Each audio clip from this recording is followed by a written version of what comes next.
6 o'clock. Good morning, live from the Circus Sports at the Main Kentucky Downs studio. I'm Justin Hawkins. Big news in the Tennessee Titans front office yesterday as President of Football Operations Chad Brinker announced he's stepping down last night. Brinker joined the Titans staff in 2023 as Assistant General Manager and a year later was promoted to President of Football Operations.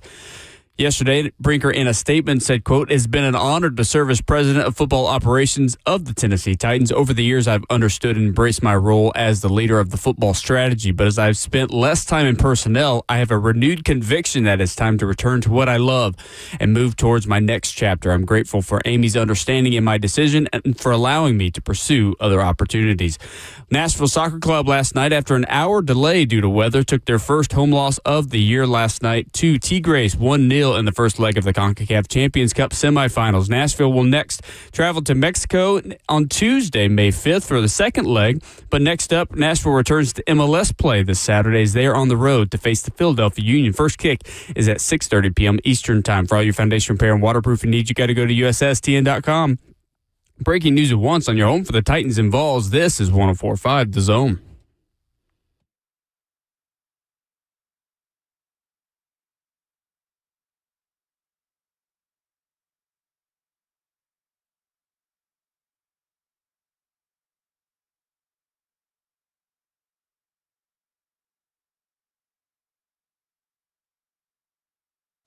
Off and running on your Wednesday morning edition of Ramon and Will. Another rain-soaked and gloomy day.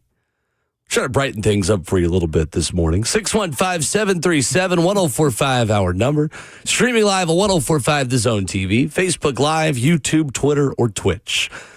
Titans executive Chad Brinker is leaving the organization, saying in a statement yesterday that it has been an honor to serve as president of football operations of the Tennessee Titans. Over the years, he says, I've understood and embraced my role as the leader of the football strategy, but as I've spent less time in personnel, I have a renewed conviction that it is time to return to what I love and move towards my next chapter. I'm grateful for Amy's understanding, he says, in my decision and for allowing me to pursue other opportunities. Ramon Foster, what was your initial reaction seeing news of more front office turnover coming down on the Titans yesterday at maybe a bit of an unexpected time based on the other changes that have been made over the past few years? You seen the old Looney Tune commercial where the wolf drops his mouth and his tongue rolls all the way out? I know exactly the one. That was me. Like, Keisha had to roll my tongue back up and push my chin up at the end of it. Did not see it coming at all. It's something that I think the way the last situation worked out between, I guess, he and Rand and bringing in Mike Borganzi as well, I thought Chad was in a position where he can sit back and just operate with no attention on him, having the ability to do his job because it's the way he somewhat set it up, being the last man standing, that he was probably the safest, or it was no concern whatsoever to be looking outside of the Titans and the situation they're in right now. Just hired a new coach. The stadium is almost in completion, should be done, I think, later this fall or early next year in general. Yep. You got your quarterback. You had a real good free agency. The draft is done. Like right now, you can put on your seatbelt and just ride shotgun if you want to. And for him to bow out, I wonder what changed this cycle as far as his role, his involvement, if he wanted more football stuff and just being a part of football operations removed him from the dealings of scouting and picking players and stuff like that, because it is, the way we were told, two separate departments in what Chad was doing versus what Rand was doing, which is now what Mike Borganzi is doing as well. It's like, hey, maybe he realized he wants to do the football side of it and not just football operating where it's field crew, equipment managers, trainers, overseeing coaches. Maybe the business side of it bored him, or he realized that he wanted more involvement, and Borganzi said, nah, we got it over here. It's a fascinating approach to it. This is one of the, I don't want to call it cushiest jobs, but one of the best jobs you can have an NFL team. I mean, president of football operation, everything involves you. Where else could he go and what position? Is it GM, like specifically a GM? Because you were co-GMs, I thought, with Rand. So that's the only part of it to me that I question the sit down or the step down. I know a lot of people are going to want to slam dunk this one and throw it off the backboard. I never really laugh at anybody or joke about anybody losing their job or choosing to go in a different direction. He choosing to step down, which I wonder what the conversations were. Is that a family deal or is this a team deal with his presence basically at this point? Because I don't think anybody said anything over the top about Chad this recruiting, this free agency cycle or anything right now. Sure. Shocked, Will. I had to roll my tongue up. If it's hard to follow, that's because it is. It is certainly hard to follow the pathway that Chad Brinker took to get to this point where he is no longer a part of the organization. So Chad Brinker joined the Titans in 2023 as an assistant general manager under Rand Carthon. A year later, he was promoted authority-wise and final say on the roster-wise, which is something that we talked a lot about then that we haven't really had to talk as much about recently. As president of football operations, he was promoted. He was in charge of the entire football operation. Rand Carthon and Brian Callahan were ultimately fired as the combination of those three proceeded to go 6-28 over 2 seasons. So as president of football operations, it was explained time and time again that Chad Brinker provided executive leadership and direct oversight for the entire football staff and reported directly to Titans controlling owner Amy Adams-Strunk. Chad Brinker led the search to hire Mike Borganzi, when the team hired Mike Borganzi as general manager in January of 2025. And at that point, still Ramon was the highest ranking football executive. It was foundation of analytics. It was a role in player acquisition. It was Mike Borganzi's draft, we were told time and time again, but Chad Brinker was the president of football. He was still the football person. Well, Mike Borganzi took over final say of the 53-man roster this past January, and everything we know about Robert Saleh's hiring and about the search that just happened to hire a new head coach and Brian Callahan's replacement is that was Mike Borganzi's hire. And Mike Borganzi led the search to replace Callahan and ultimately hire Saleh. And the head coach contractually reports to Borganzi as a part of this promotion. We had a lot of fans asking us at that time, well, what does Chad Brinker do?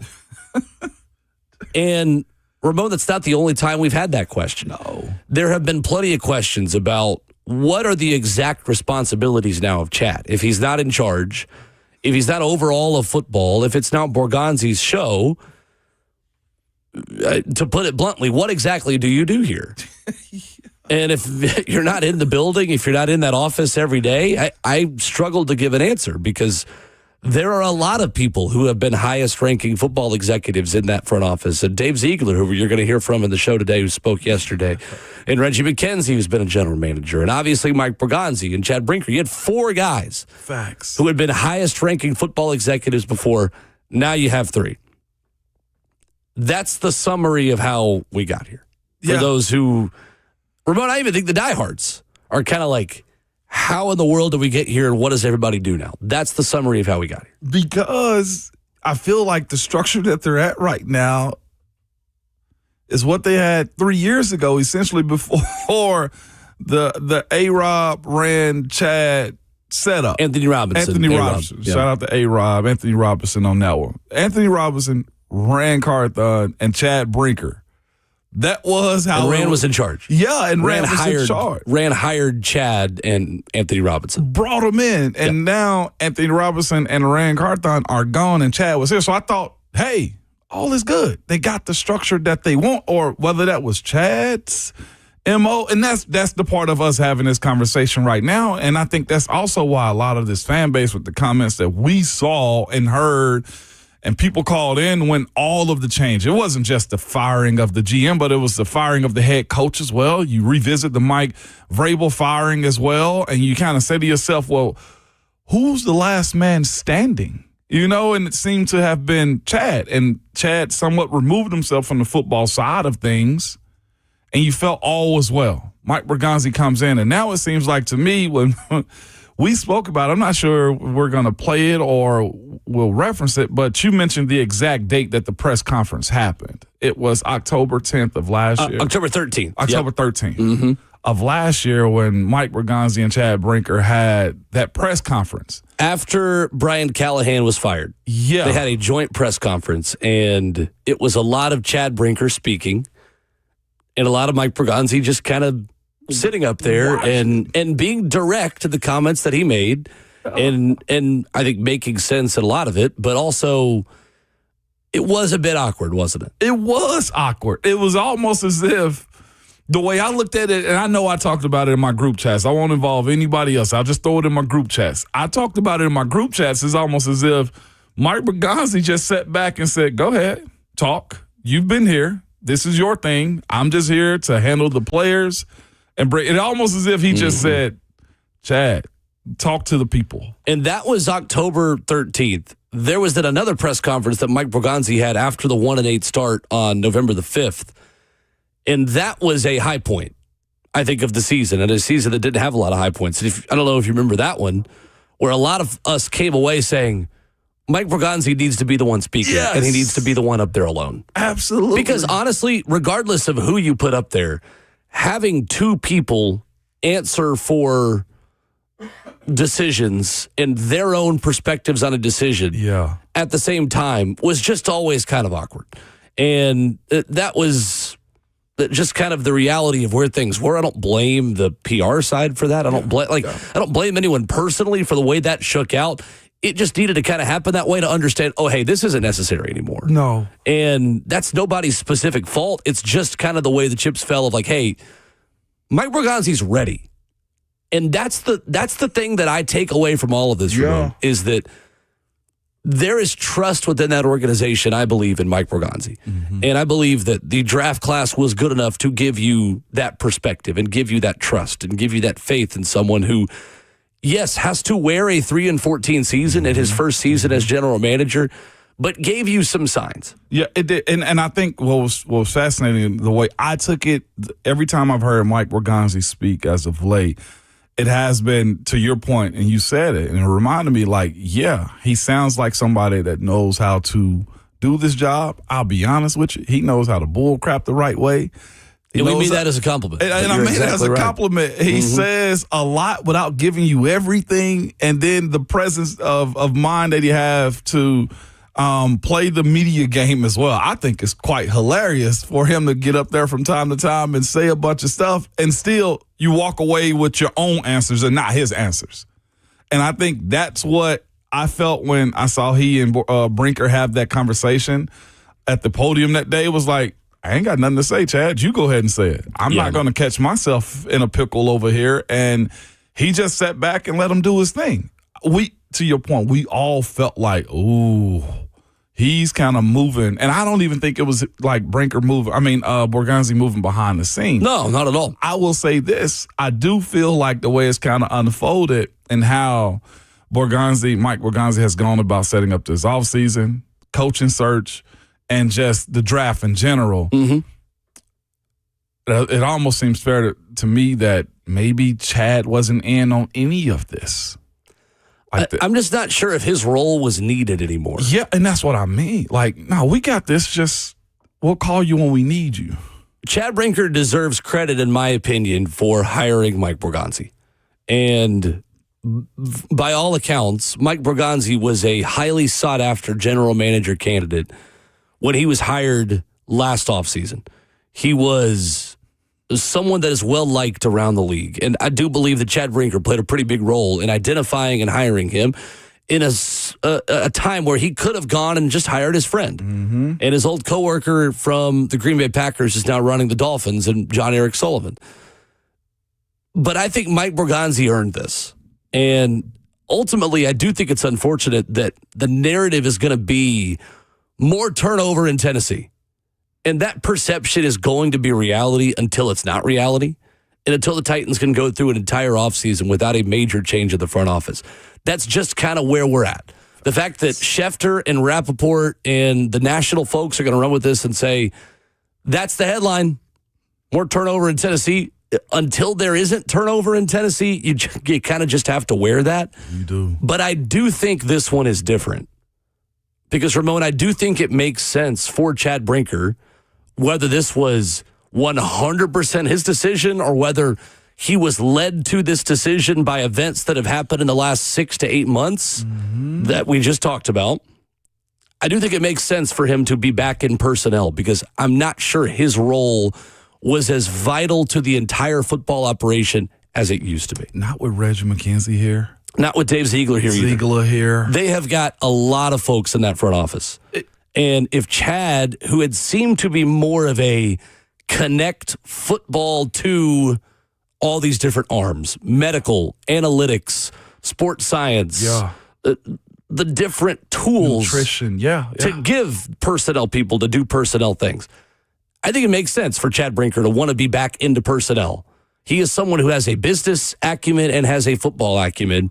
And however this really did shake out, I think it makes sense to say that Chad wanted to move on. The resign part, though,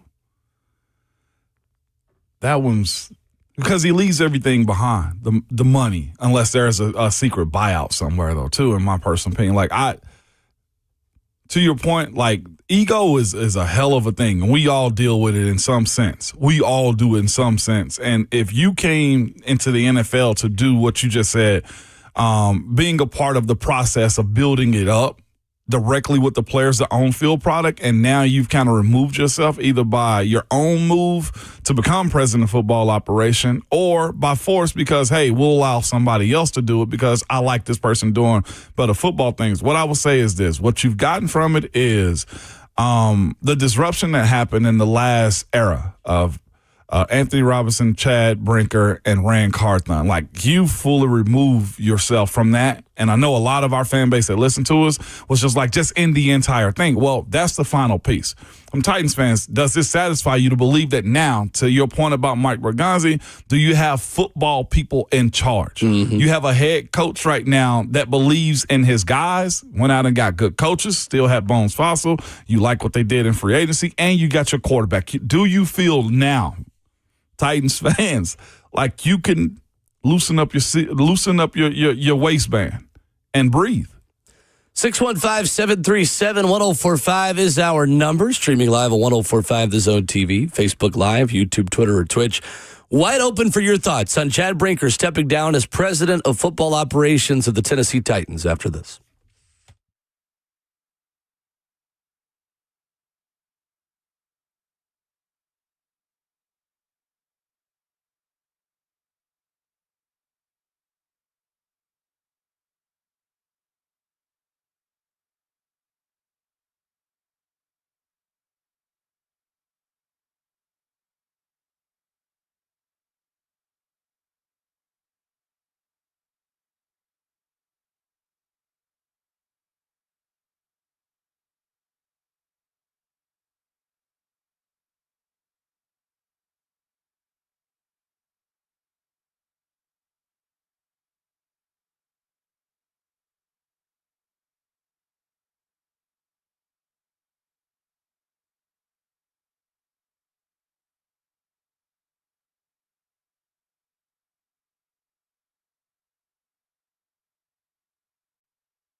Ramon Will on 104.5 The Zone, hour number one on this Wednesday morning, 615-737-1045. Open for your thoughts on Chad Brinker's resignation yesterday. Ramon Foster and Will Bowling at Ramon and Will on Twitter. Curious where the fan is this morning, Ramon, because I wouldn't blame anyone for just kind of being over it, to be honest with you. Yeah. Over the turnover, over the Brinker side of all of this. It has felt like things had been trending back in a positive direction. The feeling of stability in that building, the feeling of there being a unified plan and no one needing to be fired, with some of the foundational moves they made and I think a good draft class that they picked last season to kind of set the foundation for a better season this year and a kind of run at real competitiveness in the new stadium. This just kind of brings back old feelings, doesn't it? It does. That's the best way I can describe it. It brings back those old feelings of constant turnover that this organization has had to stomach over the last 4 years. This does feel a little bit different, though. It does. I will say. It does. Again, and I know we'll feel calls and stuff like that, but like legitimately, I feel as if this feels like I don't know. It feels like a weight that was taken off as well. Like whatever hesitation you had as a Titans fan because of all the hiring and firings and how it just looked, according to the fan base, snaky and kind of shysty, and how you went about getting the position and still being available. I remember, and I think I was listening to Buck then when he was talking about like his biggest point on it, just end the whole thing, just end it, cut it all. I don't know why you didn't keep everybody or why you didn't fire everybody then. Well, you've essentially, by process of just, I guess, layers, have essentially done it. Like Chad was the last part of where I guess a lot of people's anxiety and anger came from over the last like 2-3 years as well. Fair or unfair to Chad, but he was a part of it. It's one of those perception is reality things. It is. For the fan base. So I'm curious where the fan base is this morning. Do you guys care? Are you guys happy to see change? Are you disappointed in more turnover? Where are you at today? Wide open for your reaction. 615-737-1045. Jeremy in Nashville leads us off. Good morning, Jeremy. Morning, Jeremy. Hey, what's happening? So I guess he wasn't looking at draft boards the other day when I called. I guess he was checking out the want ads. Maybe he can get a job in personnel development at a grocery store or something. The dude had been making bad decisions for a while. And what you guys were talking about that press conference when they let Callahan go, if you watch that and really pay attention to it, what you guys are talking about, Borganzi was distancing himself, and this is my opinion, on things that Brinker was making decisions on. Because as that conversation started to end and Chad was running out of stuff to say, he starts trying to pull Borganzi into it. Like, you want to add anything? He's sitting there with his hands crossed, and he just says, nope. Yeah. And that was he was moving away, and I don't think, like you were saying earlier, I don't think he was making like moves behind the scenes to get him out. He knew the writing was on the wall and could see everything that was going on. I mean, I called Cover 2 a while back with Brinker's job description that was posted on the team's organization, and if you read it and then go over, nothing about what he was responsible for was going in a positive direction for the team, and he needed to go. So thank God he's gone. I'll talk to y'all later. Okay, Jeremy. Thank you, Jeremy. Appreciate the call. Jeremy came in hot. Appreciate you holding for that one too, Jeremy. It's the press conference, I think, where a lot of people did start to have at least that thought. Because you're right, it wasn't that Mike Borganzi left him hanging. I'm with Jeremy right there. He just kind of just said, "Well, you've been here. You can answer this for us." And it wasn't a separation per se, but it did make it seem like Mike's smart enough to know to shut up right here. Like, you allow people to talk themselves into a situation and you just say, well, that was him. That wasn't me. Like, it'll be fascinating to see the response to it, I guess. And I'm sure the media here is going to ask Mike Borganzi at some point or somebody informed about this process, and who, honestly, the other part is too, who steps up, I guess, if this role needs to be filled, or do they pass it on? I doubt Mike Borganzi probably won't see any part of this. It seems to me that he strictly wants to go football, but who knows? The more titles you get, the more pay you get. The question you have to ask yourself sometimes is all money good money when it comes down to getting all those infinity stones of being powerful? Well, and my next question too, Ramon, is like, what exactly is this role? Because Mike Borganzi took over final roster say in January and was kind of promoted to a point where the head coach reports to him.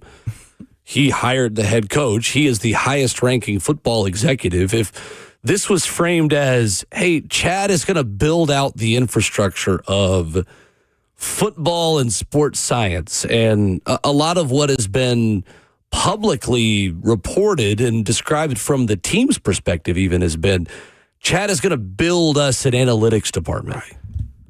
How much of that is already built now and doesn't need to really be maintained anymore?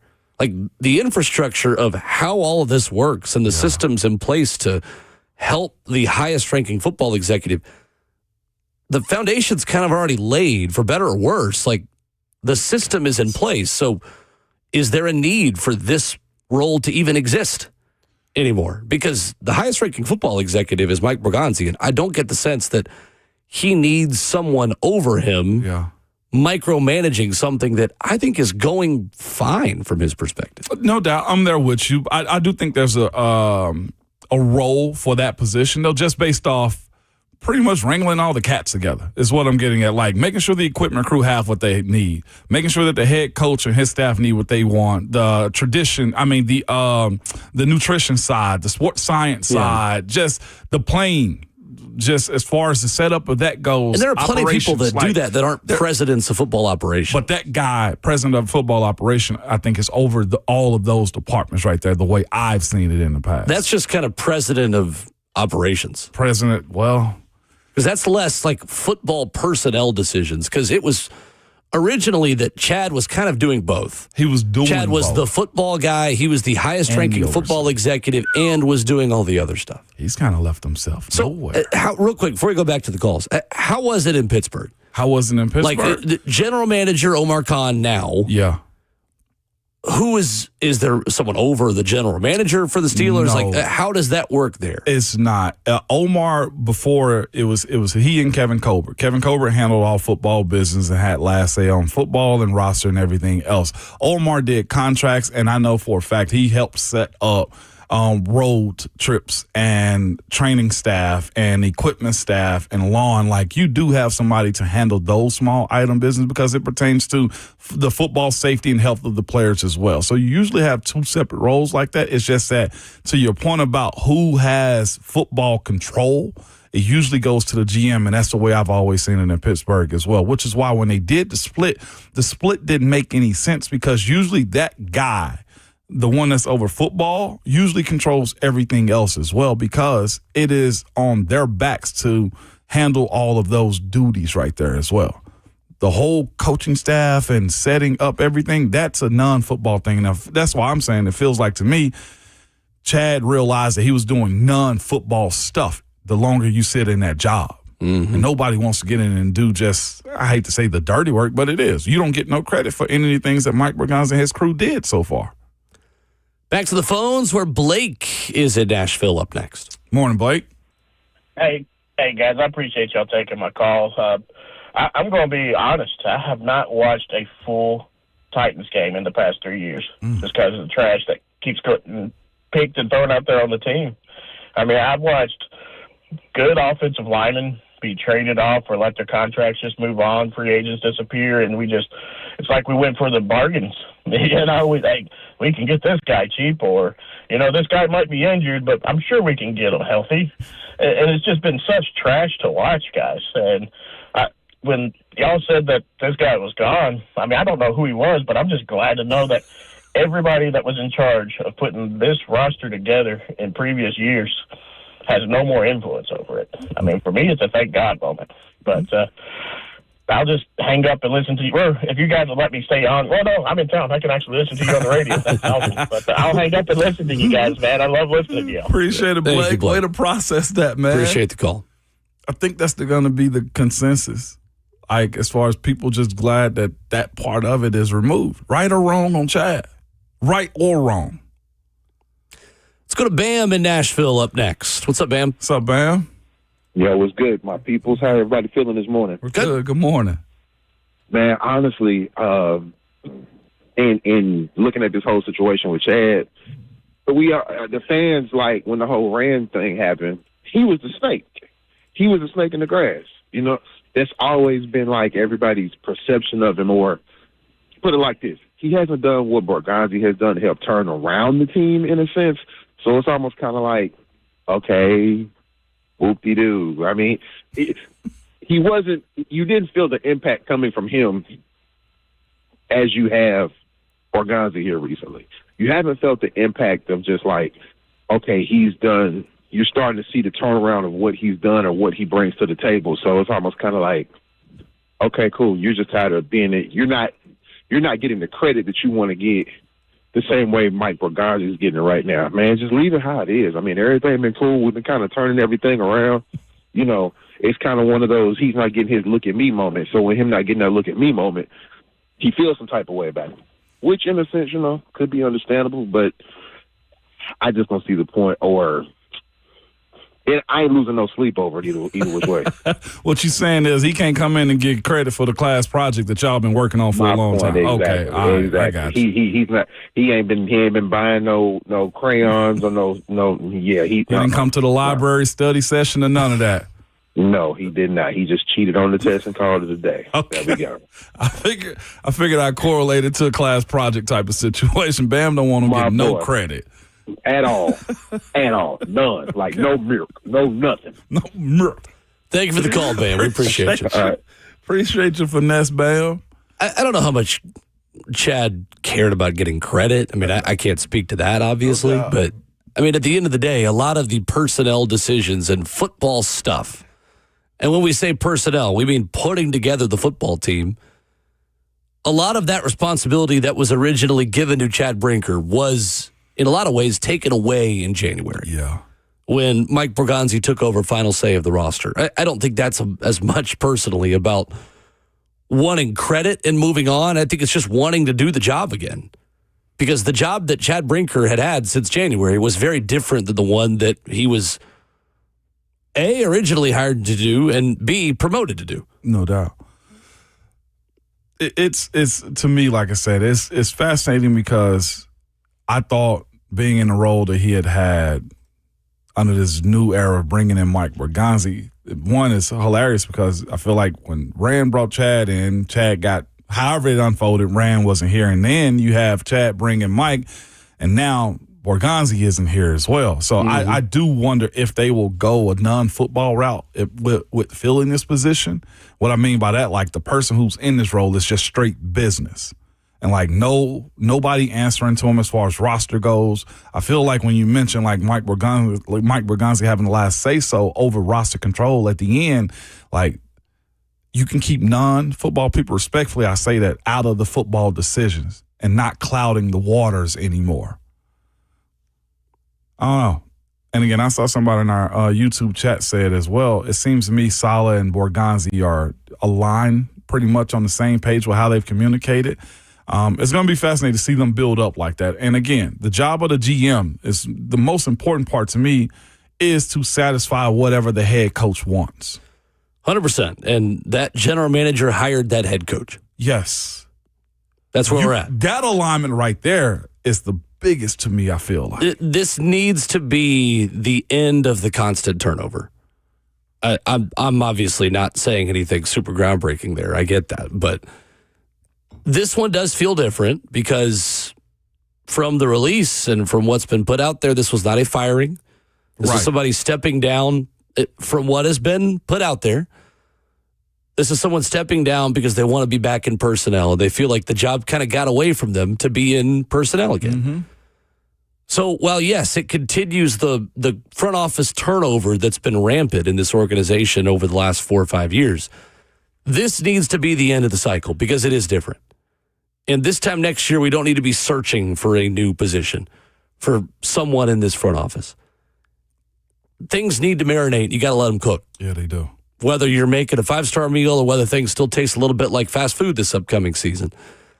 This regime needs time. And I think they've earned a little bit of that time as well with the draft class they put together last season and the feeling of things starting to feel stable. Mm-hmm. This dents that a little bit. But overall, things feel more stable today than they did a year ago, despite all of this happening. Would you agree? Yeah. I say this with all due respect for people that's gone to, but it feels like you've seen somebody struggle to live and they've passed away. And now, like, it hurts, like, to go through all of that, but, like, you can start to rebuild and breathe again and kind of heal. Titans fans, you correct me if I'm wrong. You healed. The way I'm viewing a lot of these calls and a lot of the reaction that I've seen is that this isn't that big of a deal. It also, though, is not something you're super disappointed in seeing happen. It's just kind of, okay, and we're moving on. And I'm interested to hear more of your phone calls on it. 615-737-1045. We'll go to Zach and Tim up next as we give you more time to react. Chad Brinker stepping down after this.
Ramon Will on 104.5 The Zone, wrapping up hour number one. I'll be honest, with the Chad Brinker resignation, with the reaction that you all have given and the amount of you who have chimed in on the phones, we've got a lot prepared this morning on what Dave Ziegler said about the roster, about the draft, all these things. We're going to go as long as you guys want to go reacting to the Brinker stuff, to be quite honest with you. Yeah. It's interesting. We came in before the show just kind of a little bit inside on the way this goes, and I told Ramon, I was like, I'm curious how people are going to feel about this because it feels like the Chad Brinker run Titans had become the Mike Borganzi Titans 3 months ago. Yeah.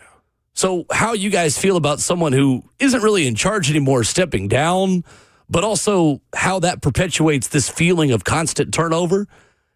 Open to your thoughts. Open to where you're at with this today. So we'll go with this as long as you want to take it there. 615-737-1045. And we go next to Zach in Bellevue. Up next. What's up, Zach? Morning, Zach. Oh, good morning, guys.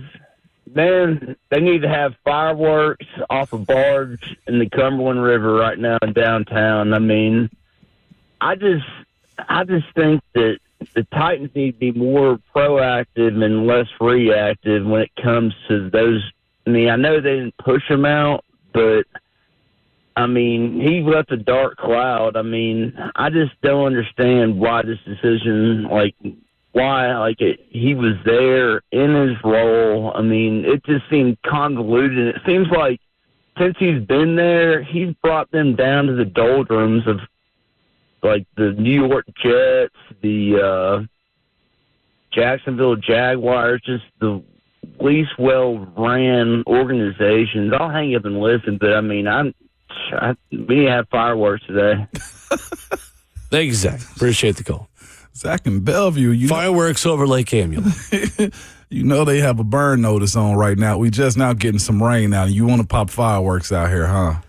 I mean, I think at that point, I mean, he makes the point that, like, things got so cloudy and convoluted on who's doing what that you have that clarity now. Yeah. And I don't blame fans, Ramon, for feeling just at peace and happy to know who's doing what. Your general manager is Mike Borganzi.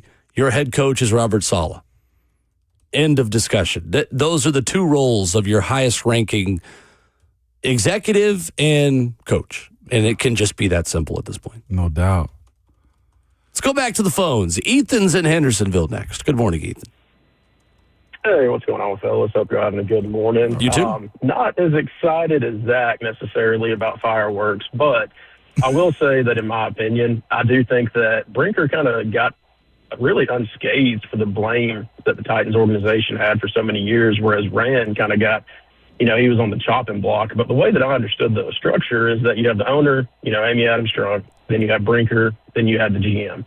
And so, end of the day, Brinker was supposed to be the vision, the authority, and then the GM is more the execution. And so, personally, I'm excited that Brinker is gone. I'm sure he's a great guy, but end of the day, the Titans organization was a sad thing to see for a few years there. And so I think it's great. Clean house, let's start over, and let's get the ball rolling on this new era of Titans football. But also, Ramon, I know you're super excited to see your boy Pavia go to the Ravens and potentially play the Titans in the near future. So I'm interested to hear your conversation on that at some point, guys. I appreciate you. Ethan, we were just saying Simple Sumner, and here you go playing around, man. Are the JV teams going to play each other or something? They don't have them anymore. No. Is the freshman team going to play? Because in that case, yeah, Pavia might play the Titans. I kid. They only had two really. quarterbacks. No, let me not minimize Pavia. Congratulations. I've been in that boat before as a UDFA. Congratulations. Go prove it. It is funny, though, by the way, how that was framed as a 3-year deal. Everybody gets a 3-year deal. Every UDFA gets a 3-year deal. You know what that means? There's no guaranteed money. None. Because if there was guaranteed money, we would know that there was guaranteed money. And I'm not trying to downplay. Congratulations to Diego Pavia. Getting a contract offer from the Baltimore Ravens and getting beyond just a rookie minicamp tryout. Yeah. But all of us are being gaslit by Rappaport and Schefter. And anyone who put out their 3-year deal for Diego Pavia is gaslighting you. Just by the way. That has nothing to do with where either of us went to school or the orange TriStar that you have on your shoulder of that Tennessee hockey jersey this morning. But that is the definition of gaslighting. It saying, is. 3-year deal for Diego. Come on, man. Stop. Every single year. There are walk-on punters right now and kickers. Punters are people, too, that are getting tryouts right now that are also getting 3-year deals. That's just kind of the way things work. I myself got it. Only thing I tell you, the best thing about a 3-year deal is you get to the second one faster. Yeah. If you make it. Tim of the Borough is next. Good morning, Tim. Morning, Tim. Good morning, guys. I love y'all, man. I love y'all Love show. you Listen too. to y'all faithfully. Yes, thank you. Man, you, Tim.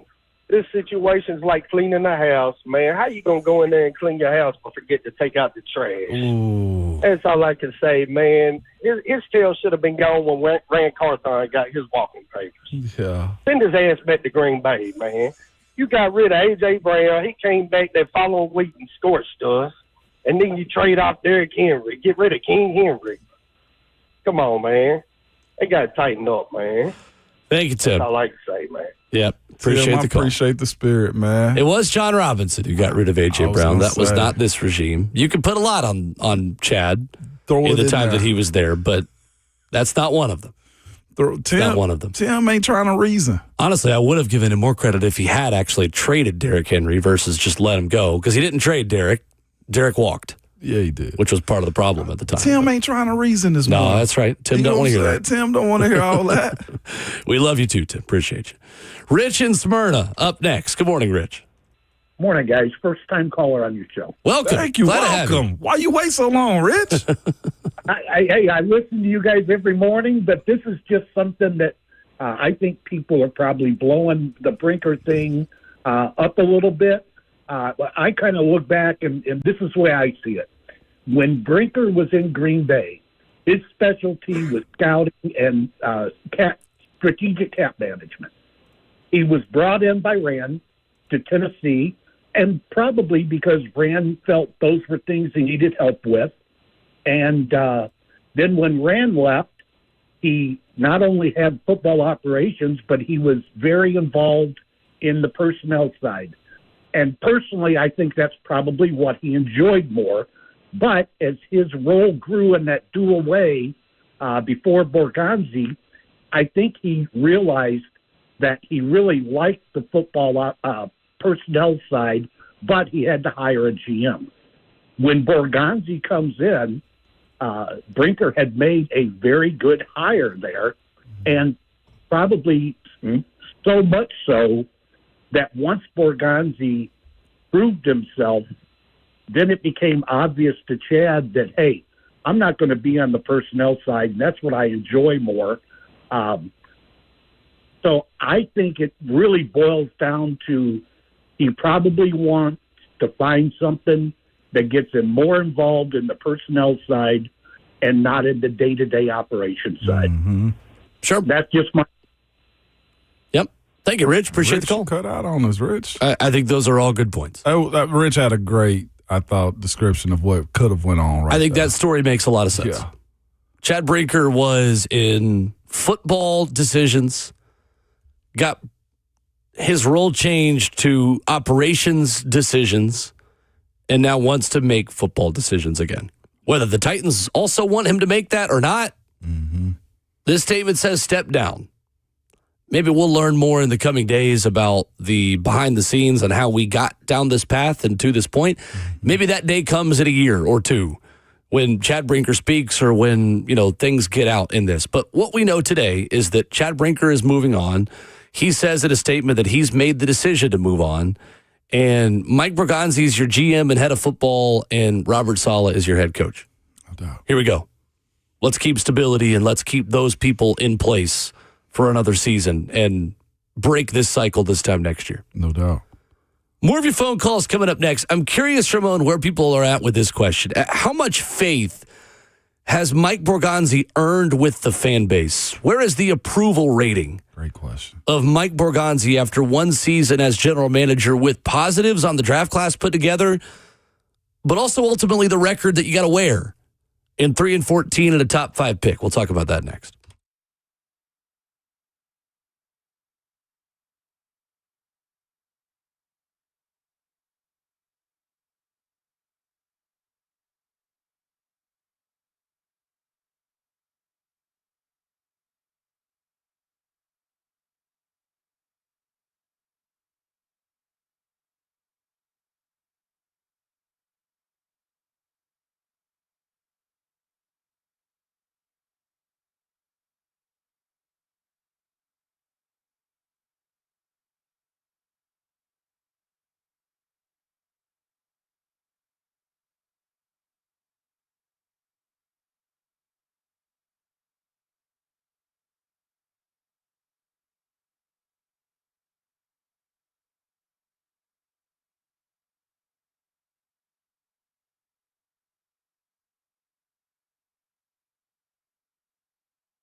7:03. Good morning, live from the Circus Sports at the Mid-Kentucky Downs studio. I'm Justin Hawkins. Big news in the Tennessee Titans front office yesterday as President of Football Operations Chad Brinker announced he is stepping down. Brinker joined the Titans staff back in 2023 as the assistant general manager. A year later was promoted to President of Football Ops. Brinker, in a statement yesterday, said, quote, "It has been an honor to serve as President of Football Operations of the Tennessee Titans. Over the years, I've understood and embraced my role as the leader of the football strategy, but as I've spent less time in personnel, I have a renewed conviction that it is time to return to what I love and move towards my next chapter. I'm grateful for Amy's understanding in my decision and for allowing me to pursue other opportunities." Nashville Soccer Club, after an hour delay due to weather last night, took their first home loss of the year to Tigres 1-0 in the first leg of the CONCACAF Champions Cup semifinals. Nashville will travel to Mexico next Tuesday, May 5th, for the second leg. But next up for Nashville is this Saturday as they return to MLS play, taking on the Philadelphia Union on the road with a 6:30 p.m. first kick. For all your foundation repair and waterproofing needs, you got to go to USSTN.com. Breaking news at once on your home for the Titans and Vols. This is 104.5 The Zone.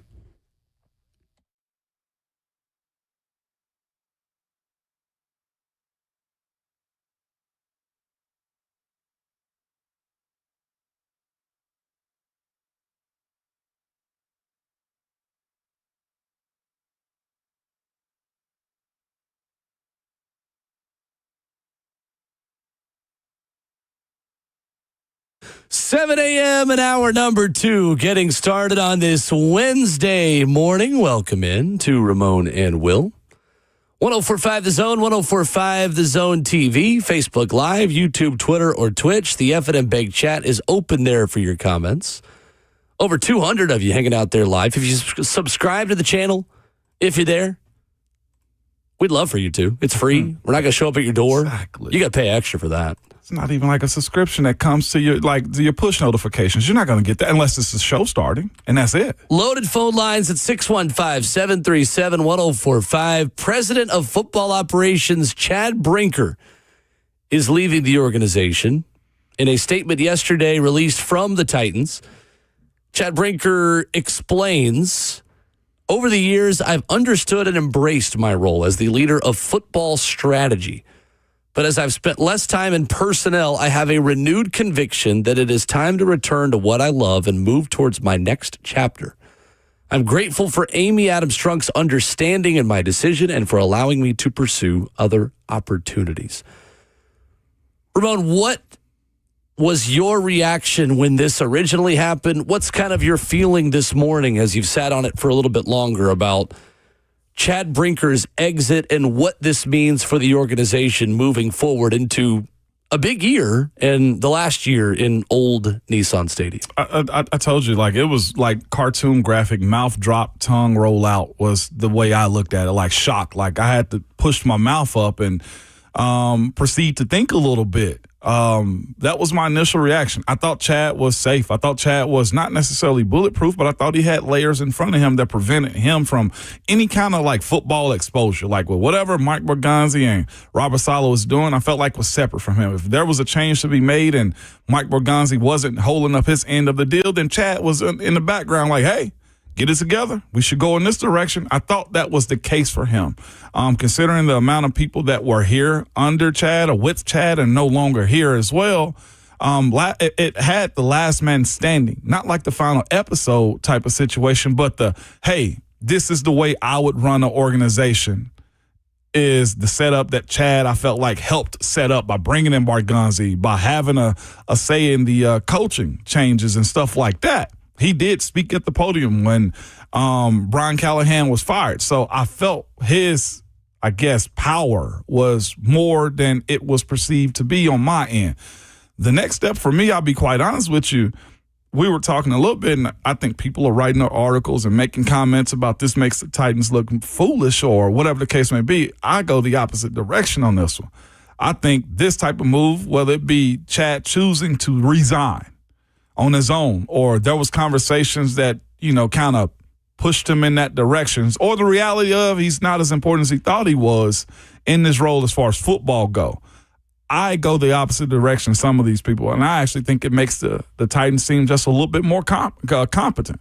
It seems to me like now with the hiring of Mike Borganzi, with his own head coach, and his own players, the removal of Chad's and Rand's players as well, this is how they want to run the football. To me, this is what I've said in years past, and I felt like the Titans have had involvement with people that shouldn't, or, moves that shouldn't be made at the time. You got to let football people do football things, because no matter how much you sell revenue to corporate and build a stadium, if the product is good, that pays everybody. Everybody eats when the product is good. And it seemed to me that maybe Chad had the realization that, hey, to your point earlier, Mike got this.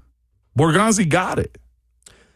That's what I'm curious to hear from fans. Where are you at in terms of trust level now in the people who are left? How much has Mike Borganzi won you over in his one season as general manager? 615-737-1045. Gerardo and Amarillo back on the phone with us. Good morning, Gerardo. Gerardo, you wrecked Lucas yesterday, too, just so you know. Buenos dias, señores. Yeah, hey, man. Like I told him, it was all love. It was all love, man. It's all love. But, man, that's where you're wrong already, Mo. You're talking about the national writers. Man, you forget, man. No national writers got the insight like they used to around here. My God. Anyway, let me get past that. Oh, my gosh, Gerardo. You were better than this a while back. I was, man. I don't know what. No, honestly, what the previous caller said, Rich, he kind of stole what I was going to say. It's like K-Dot said, man. It ain't got to be deeper than that, I guess. I think he said it all in his closing statement. He really just trying to pursue what he was craving back in his everyday life, I guess. Like I said, we're not privy to know what actually happens behind closed doors. We can speculate all we want, but I don't really think it's a little bit of ego, maybe, but it's I think it's kind of odd though that when things are finally starting to go what we seem and hope are going to go in the right direction for this organization, that's when he decides to dip. That was what took me off guard. And it's just, I don't know. It's I really don't think we're gonna skip a beat. We got it seems like even with them being gone, we got all the right people up there. Mm-hmm. And it's just a little off topic, but hey, Moan, with you knowing this man better than anybody else, what is your opinions on the supposed rumors that if Braves were to step down, Mike Tomlin would be the person that they would immediately turn to, see if he would consider coming back to coaching? I did. So anyway, that. Yeah. Hey, hey, shout out Big Slay, baby. Thank you, Gerardo. Appreciate the call. Someone, man. I mean, that was a Daily Mail thing. That was like a British tabloid that had that. I don't think there's any. I mean, maybe that happens. Considering everything that's happened, I've never said ever on Vrabel stuff right now, but I don't think there's any credible reporting to that. Yeah, and there's some guy got a hold of TMZ reporter, something about following Vrabel in an airport and asking him questions about, like, hey, what's next? Are you stepping down? And that's different. Yeah. That's a different report. These things are just speculations and rumors at this point. Yeah, there's nothing concrete. Gerardo, to answer your question on speculation that Mike Tomlin would take the Patriots' job if Vrabel stepped down, I would say not this year. If there was a case, I think he's going to do a year on NBC for sure. Yeah, right. I would. I think he's focusing on his family as well and probably waiting on a different opportunity. I just can't see him pulling out of the NBC thing this summer. That conversation has come up. We might discuss it depending on if it get more legs about Braves, but it's speculation right now, Gerardo. Matt is in Shelbyville up next. Good morning, Matt. What's up, Matt? Hey, morning, guys. When I heard this yesterday, I thought first thing came to my mind was under new management. So everybody that was responsible for whatever happened in the past was gone, and then you can finally start over. I think that the fans early this morning are trying to blame. I just think there's just so much blame to go around. That's unfair to give it all to him. He was part of it. But my question now, Ramon, is you kill me sometimes because let me ask you a serious question. In relationship to the John Robinson and what his body of work was, and then you have Ray Carson, what his body of work is, and now you bring in Borganzi. What makes you think that it was different from these other two, other than the date? As far as Borganzi being brought in as well, I would say this as far as Mike Borganzi and Brinker and Rand and the whole just set up to get to this point to where Chad is gone. Matt, I think when you view the way Borganzi has approached his pressers, the way he's gone about, to be quite honest with you, collaborating with Robert Saleh, I think the way we were seeing it, I'm not sure if Saleh was the lead candidate for this job and eventually got to a point to where they were on the same page. Just in the understanding of football minds, the way he allowed Saleh to craft this roster together, this staff, with basically 3 head coaches a part of it as well. You got your franchise quarterback last year. It seems to me that Mike Borganzi has a plan for what this team is going to be. Now, to your point about how you're to be trusted, like how Borganzi is to be trusted, time will tell. But what I would tell you is this, is it seems to me that everybody in the building, starting with Mike Borganzi and Robert Saleh, seems to be, with what we've heard them speak in this offseason, aligned. We watched them this offseason have absolutely zero leaks in all things football related, so much so that I think on draft day, nobody was on the same page as them when it came down to their draft selection. I always say this when it comes down to managing a team or your business. Whenever you go against what the masses think you're supposed to do, you're probably doing the right thing. I'm not saying Carnell Tate is the right decision pick. I look at last year's decision to not take the draft capital that the Giants were offering and say, no, Cam's our quarterback. Well, I think in 1 year removed from that, even including myself, and I said trade away and go get it. That one decision right there to go get Cam and not take the capital, I think shows you a little bit of the competency of how you truly build a franchise. Like, you go with what you know is right for the team. And from what I've seen over the last calendar year from him, that seems to be the most important part of what he's displayed to, I will say, his team, ownership. And if you really look at it, to be quite honest with you, the fan, wins and losses hadn't made it to the paper yet. What I'm getting at is this is a build-up over time, and I feel like the way Borganzi's gone about it, you can kind of see the processes of how you build a foundation. And that in itself, Matt, I think buys you a little bit of credit. And to be quite honest with you, probably put Chad in a position where he said, well, they got it on the football side. What need am I to oversee what he's got going on? I do feel like he got his wings under Chad, and he's flown higher, to be quite honest with you. It's a wait and see, Matt. In all of this, Matt, it's a wait and see. But the fans have already waited 3 years. How long you want us to wait? How long is the NFL going to last, Matt? Ask a Cleveland fan. Like, ask a Dolphin fan since 72. Like, the chase and hunt of this league is a beautiful process. The process starts with having an aligned team, front office, franchise. It is the ability to draft well. It's the ability to retain your talent, and it's rinse and repeat year after year. I think we get lost, Matt, in the process of what's good. I continually say the best teams in the league, they set a plan for themselves to where the floor is higher than most, and they constantly knock at the door of trying to get to what we call the sticky Lombardi. And eventually you'll get through that door if you stay the course. The issue that you've had as of late is a misalignment of the franchise. And I feel like as of late, you've sort of removed those slowly and over time to where now, me personally, not even being a former Titan or anything, I finally say to myself, like, okay, this feels real. This could just be spray painted grass and not real grass. Okay, Matt? But the way this league works is this.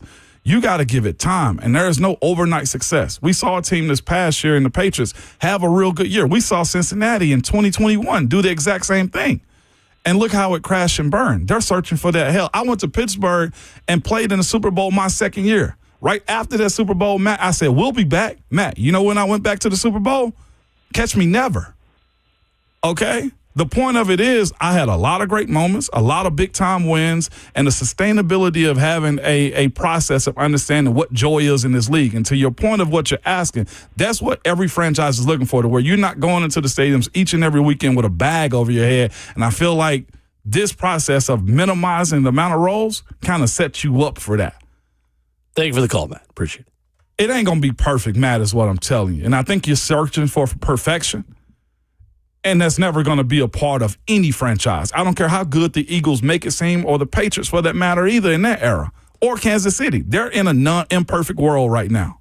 I can sympathize with fans that are impatient, who want changes, who want to see the fruits of the labor of this rebuild. I'm not going to belittle that feeling whatsoever.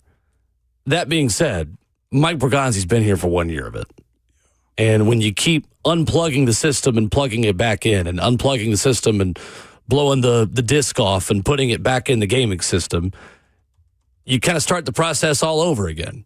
It's like when you're loading a software update on your computer and you keep turning off the computer in the middle of the software update downloading, it takes longer for that update to download.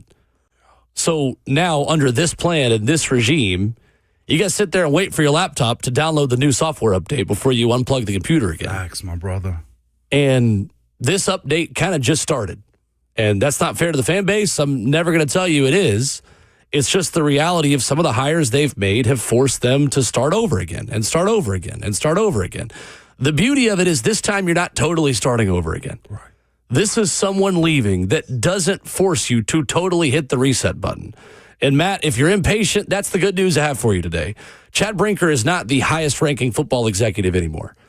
This is not a total reset that happens because this person is leaving. I tend to believe this person is leaving because he wants to do football things again and not football operations day-to-day stuff to connect football people to other decision makers within the building.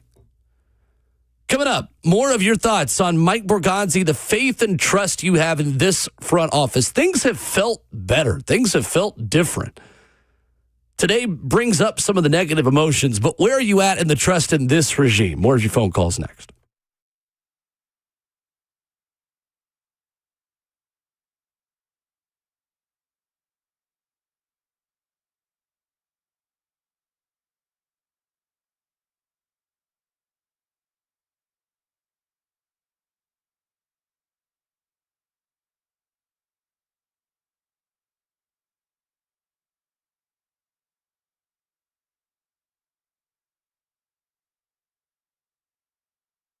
What's up? It's Will Bowling here for my friends at Lee Company. Hey, Lee Company believes in total transparency. That's why they send before and after photos and videos of the work they do so you know exactly what's going on with your home's heating, air conditioning, plumbing, and electrical systems. Trusted since 1944, Lee Company's award-winning team is committed to finding innovative and custom solutions specific to you and your home's needs. You can contact Lee Company online at leecompany.com to learn more. That's leecompany.com for all your home service needs. You get that transparency from a business that has over 80 years of experience. And a lot of those services, a lot of the ways that they can be transparent with you has changed a lot since Lee Company started in 1944. But one thing hasn't changed. They're a great place to work. They are a great service to this community, and they're embedded in Middle Tennessee. Available 24/7 with 14 community locations. You can trust Lee Company in Tennessee, Kentucky, and Alabama, and you can contact them online at leecompany.com. That's Lee Company, all you need.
Loaded phone lines on this gloomy Wednesday morning in Nashville as Ramon and Will continues.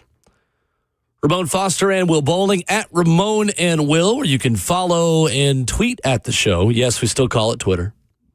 615-737-1045. Got one line open for your thoughts on Chad Brinker's resignation and on Mike Borganzi's overall comfort level with you, the fan.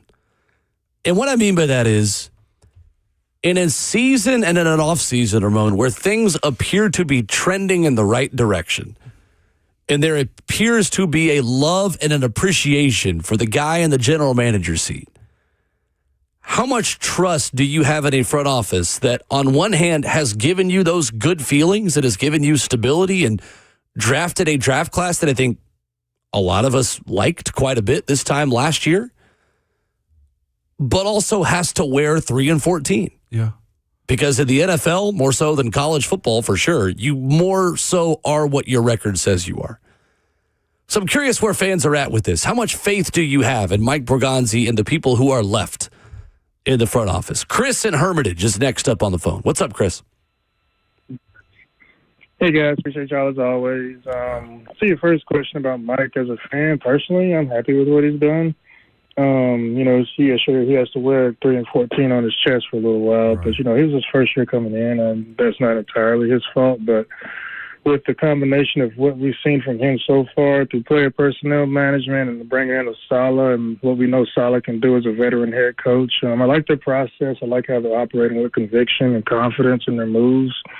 And, obviously I'm a fan, so, there might be a little bit of me taking a dose of opium in there, but that's part of it, right? It is. But no, moving forward, I'm happy with Mike, and I'm confident that he's going to help the Titans move in the right direction. And then on the Chad Brinker front, I'm honestly not surprised by it.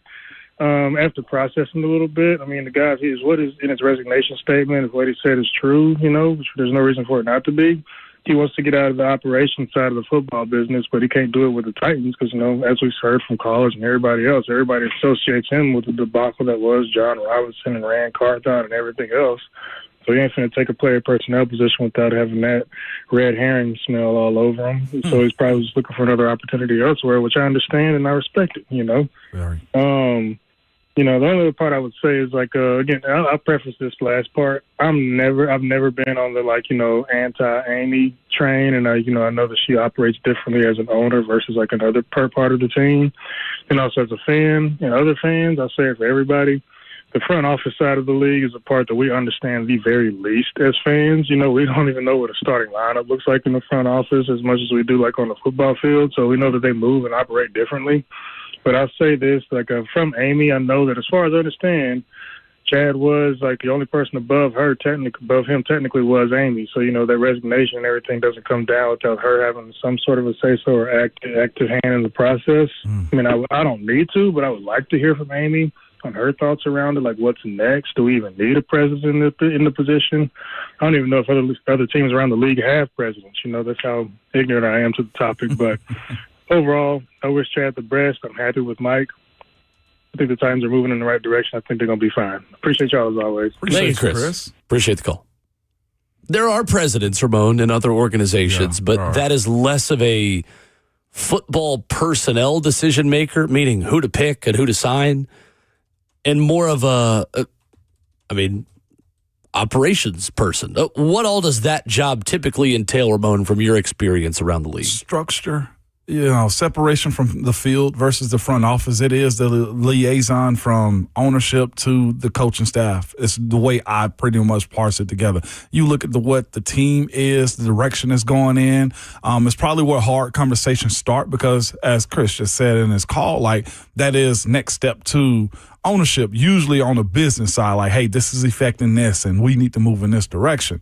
Again, Chad was in a position where he brought in Borganzi. So, again, think about that role, being ahead of finding the next guy after, Rand was let go. Those are the moves that you're making in that point. If I'm not mistaken, wasn't J-Rob over both GM and operations as well?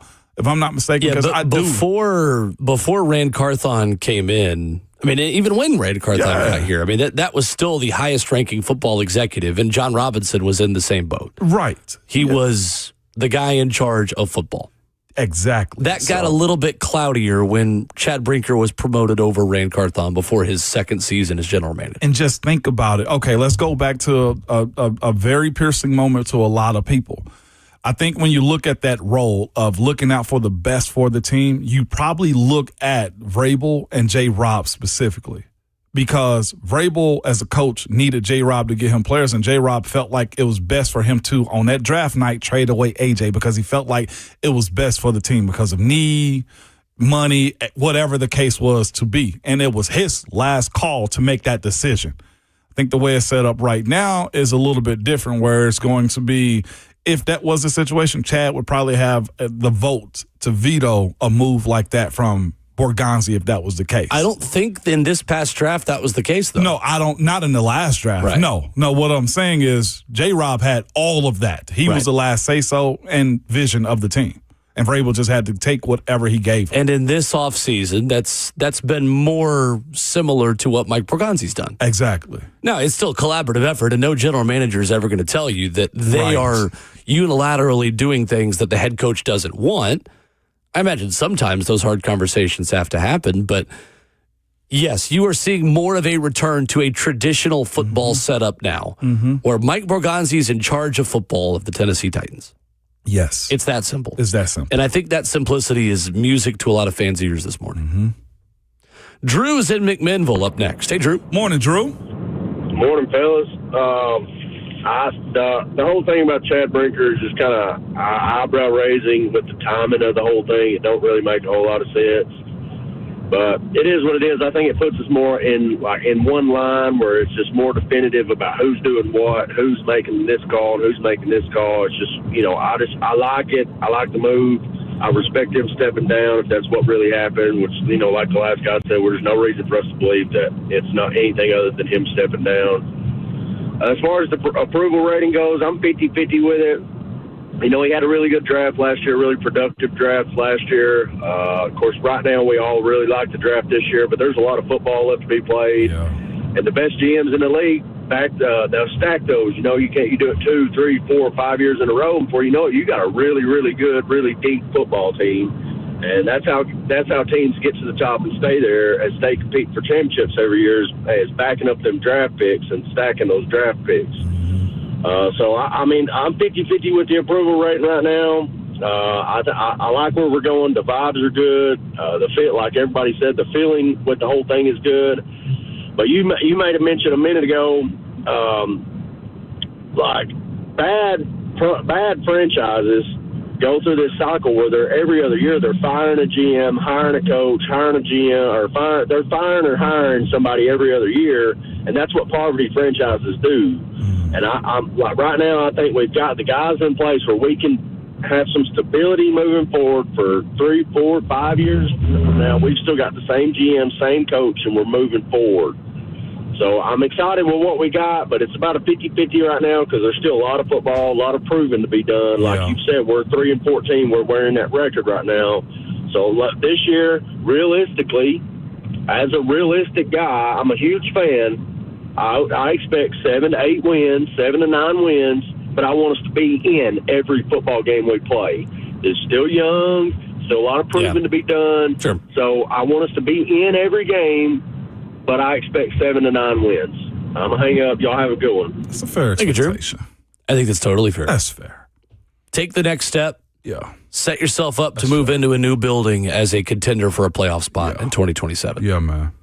I think 7 and 11, the way things currently sit right now, makes sense. Yeah. 7 and 10. Yeah, I was going to say 6 and 11. I let's move forward. Yeah. Like, we talked a little bit about it yesterday. You just said, like, when it comes down to your one loss, like, wins, like, 1 score losses and dubs, like, minimize those or maximize those is what I'm saying. Start learning how to win. Yeah. Ryan in Lebanon's next up. Good morning, Ryan. Morning, Ryan. Hey, good morning, guys. How are y'all? We're good. Good morning, man. Good. So, hey, listen, since Borganzi came from a winning franchise, my trust is 100% with him.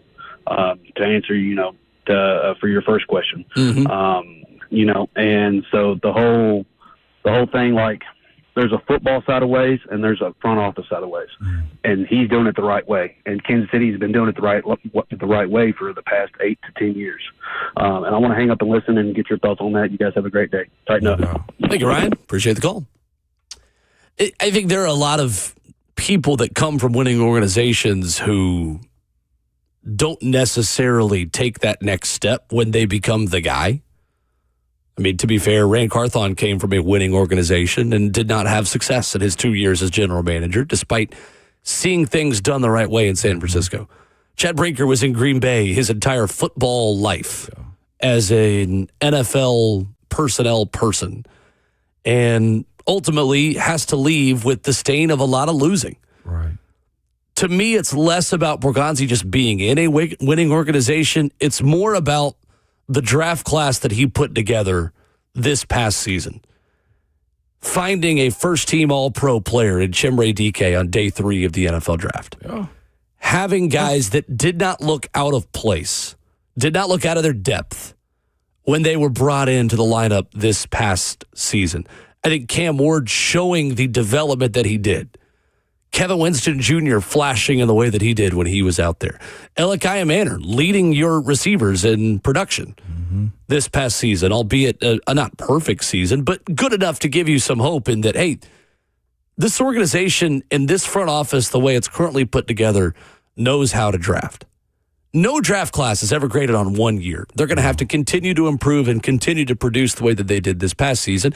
And to be fair as well, I think this front office has to do a better job hitting on their free agents, because there weren't enough high-impact free agents on this football team last season of the class that was put together. They didn't take many huge swings, but the ones they brought in were fine. Right.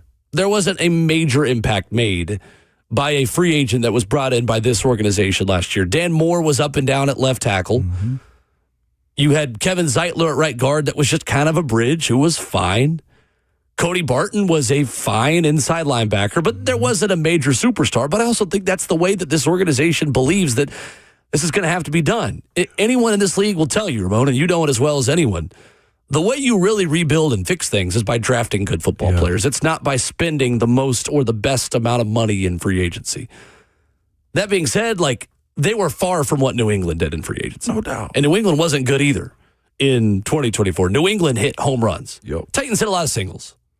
Okay, fair enough. So, yes, I have trusted Mike Borganzi because I believe he is a level-headed football executive who can clearly dictate and who can clearly verbalize his plan of fixing this, and who has shown us in one draft class that he can put together a solid draft class and a solid foundation of young drafted talent for this organization. That's why I personally believe in Mike Borganzi. It's 2 more moves for me this offseason I think settles that as far as setting a baseline, a plan, raising the floor. It's 2 guys I think fans will overlook. It's the retention of Tony Pollard. I think that'll pay huge dividends, and the restructuring of Calvin. Those 2 moves right there. What you didn't jump the line and say, hey, we got to get rid of these guys because of this. Like, no, they have their limitations as far as it goes as well, but being able to still make those 2 fit right there, I thought was I think it'll pay dividends for this team. Coming up, Justin's found some audio from the October 13th press conference with Chad Brinker and Mike Borganzi after Brian Callahan was fired. We're going to play a little bit of that because that seemed to be a little bit of a turning point in that dynamic between Brinker and Borganzi publicly. And I want to get to more of your reaction, plus some Nashville SC tickets coming up at 8 o'clock. More of your phone calls coming up, 615-737-1045, as we wrap up the first half of the show next.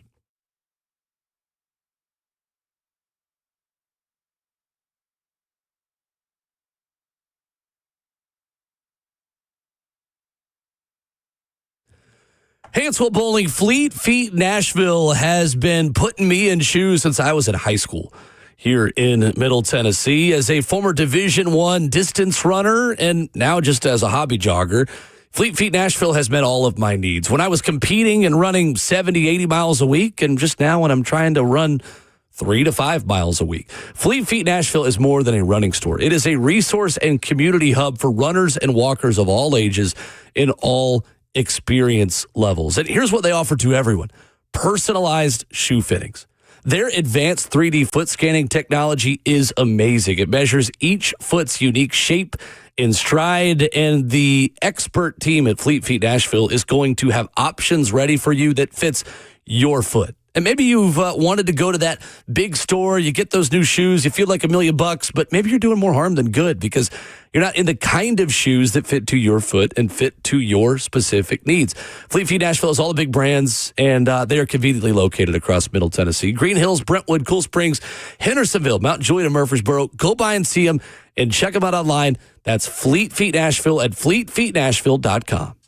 This Mother's Day, for the mother in your life, don't just mail it in, y'all. Get her something memorable, meaningful, timeless. Show her how much she's appreciated with a beautiful piece of jewelry from Genesis Diamonds. Genesis has created the best Mother's Day collection ever. Imagine her face lighting up when she opens a dazzling diamond bracelet, a pair of sparkling diamond earrings, or a stunning colored gemstone pendant. Each one hand-selected and designed to not just last this year, but for decades of birthdays, anniversaries, or just ordinary days to come. Genesis has the gifts that make a statement. Guys, you need to come check this out. And this year, Genesis has added a brand new creation from their exclusive designers. Truly one-of-a-kind pieces she won't see anywhere else. In fact, for the ultimate way to show how much she means to you, step inside Genesis' brand new half-price vault, a special collection of exquisite jewelry, all at an incredible 50% off. Yes, that's half price. So this Mother's Day, get her more than a casual gift. Get her a memory she'll wear close to the heart every single day. Genesis Diamonds are located in Green Hills and Cool Springs.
Wrapping up the first half of the show on this Wednesday morning, Ramon and Will. A lot of discussion about Chad Brinker stepping down, and many of you have called in and reacted with us. We'll get back to, I guess, what we would say, Ramon, is regularly scheduled programming coming up in about 15 minutes.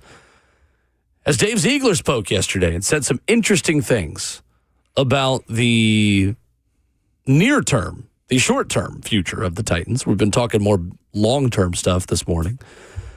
Justin has a clip from an October press conference that was Chad Brinker side by side with Mike Borganzi. We're going to play in a moment. But first, I want to get to Alex in Nashville, who's been waiting patiently to chime in. Good morning, Alex. Morning, Alex. Morning, gents. I'm coming in here a little hot this morning. Okay. Thank goodness. Thank baby Jesus. Hallelujah. We are a real organization again. We got a good structure. We know what we're doing. That coward Chad Brinker is gone. I'm so glad he's not in our organization. And what a coward. A year and a half ago, that guy fires 4 dudes that had been involved in the organization for 15 to 20-plus years. He's trying to put his own stamp. And then a year and a half later, he resigns because he doesn't like his job. Kick rocks, bro. I'm so glad we don't have that guy. We have a clear vision, a clear path. Say what you want about the type of players we signed or drafted. They all fit a model. We know what we're trying to do. Time will tell if it works, but it's not like the past where we're just grabbing players and throwing stuff at a wall and seeing what works. We have a clear vision. It really feels like we have a real professional front office once again. Been a while. Can't wait to see what happens. Tighten up. Thank you for the call. Appreciate it, Alex. We've had a lot of that this morning, Ramon. We have. My mouth dropped a little bit, though, because he did bring up a point, and I'm not sure if that was Chad's decision or what, but there were a lot of personnel that was let go, whether, just moving forward with the organization or age or whatever the case. No, it can't be age because that's discrimination in that industry. But there were a lot of long-tenured people that were let go. And that's a fascinating approach right there. Alex, who you talk to be bringing that up right there? This was the October press conference, part of it between Chad Brinker, Mike Borganzi, and local Titans media after Brian Callahan's firing about why we should trust Chad Brinker and the folks involved in positions of leadership with the organization. I've been entrusted to do this job, and that's all I can say is we're going to work to get this right. Both Mike and I come from places where we've won a lot of football games. We got a front office that I think between all of us, we got 9 Super Bowls. We've seen what winning football looks like, and we know what that looks like. So we're going to do everything we can to support the staff currently. Our players it's still early in the season, and there's a lot of work to be done. There's still a lot of football to play. So I think, we're just as frustrated as our fans are. And like I said in the opening statement, we're going to get this right. And we're going to build a football program that everyone can be proud of. And we're acknowledging right now it hasn't been good enough. And that's why we're up here answering these questions, because we haven't been good enough, and we're committed to getting better. The 9 Super Bowls comment, Ramon, is the one that I think is the lasting impression Chad Brinker will leave. And I don't blame fans for feeling impatient and feeling frustrated by that comment when fans have had to sit through a lot of losing and a lot of rough days at that stadium or watching on TV over the last few years. I think one of the strengths Mike Borganzi has had relative to that answer from Chad Brinker is you haven't heard Mike oversell the way that Chad sometimes did when he got in front of a microphone. That was an oversell, saying we've got 9 super. There are better ways to give a vote of confidence to the people that work with you than lauding 9 Super Bowl rings from different organizations. I remember us speaking about that. Because my stance was those Super Bowls do nothing for you in Nashville, Tennessee. Stating that is almost, like you said, just reiterating what you said, it was, I ain't going to say it was unnecessary because you do have to say something to make you feel better about yourself, but it was at the state of this team was in at the time. Like you just fired your coach. The vote of confidence is just simply going to work. And that's one thing that I mentioned earlier when speaking about Mike Borganzi is he gives you an answer without saying anything. And you, whatever you piece from what he gives you in these press conferences is solely up to you. The idea of knowing how to manage expectations is the biggest part. Like, the reality of it is it's hard to win in this league, and it's hard to sustain winning ways in this league as well. But if you have a process in place that you truly believe in, as everybody's on the same page, like, you'll be more consistent at winning as opposed to just throwing stuff at the wall. And again, Chad didn't help himself with that statement. And Borganzi just sat back and was just like, you got it. This was Brinker on patience over panic back in October. Yeah, like I said, that doesn't change. The plan's not changing as far as the patience and building this roster and all the things that go with that. Unfortunately, there's a change that need to be made in this process where we're at right now because of the lack of growth that we've seen with this football team. You know, just to reiterate it again, I mean, we talked about that being a very important thing. We didn't talk about wins and losses. Of course, we want to win as many football games as we can possibly win, but we preached and talked about the growth, and we just have not seen the growth with the team to this point. Chad Brinker back in October. In the moment, that was fair. Yeah. It did look bad. It felt bad. Everything about it was bad. I guess he steps on his tongue is talking about the patience of it all. That to me is where it becomes confusing into this resigning more than anything is he resigns, months later when the whole calling card was preaching patience. Where did he lose his patience in this process to not see everything through? Just a little contradictory right there in hindsight. Coming up, it is Winning Wednesday on 104.5 The Zone. We've got some Nashville SC tickets for you coming up a week from Saturday as they take on DC United in their next home match at Geodis Park. We can take more of your phone calls at 615-737-1045 and kind of get back to what we had planned to talk about this morning before Chad Brinker did step down as president of football operations. You hear from Assistant General Manager Dave Ziegler coming up next as he discusses assessing offensive line and still making additions to the Titans offensive line room after this.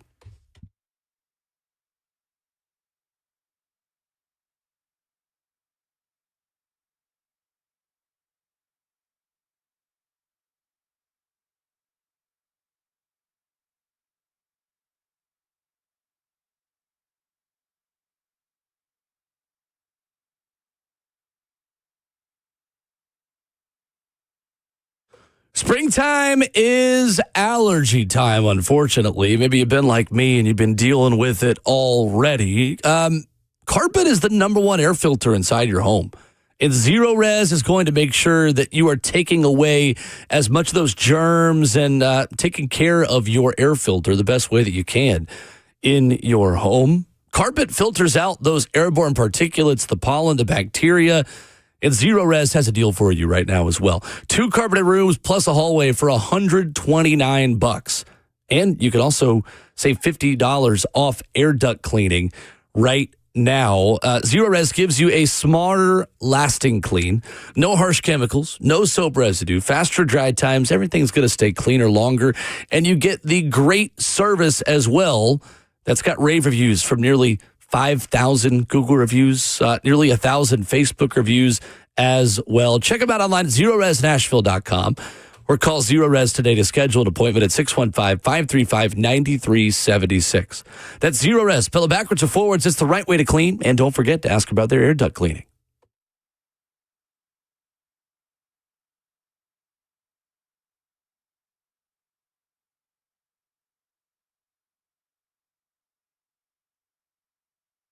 It's Ramon Foster, and I'm with Aaron from United Structure Systems. Man, they came by today to check out my house. If there's anything, any issues, small or big, you're gonna fill us in there. We can take care of it no matter what kind of problems. So first off, we'll just kind of take a look through your house and see what kind of issues you got going.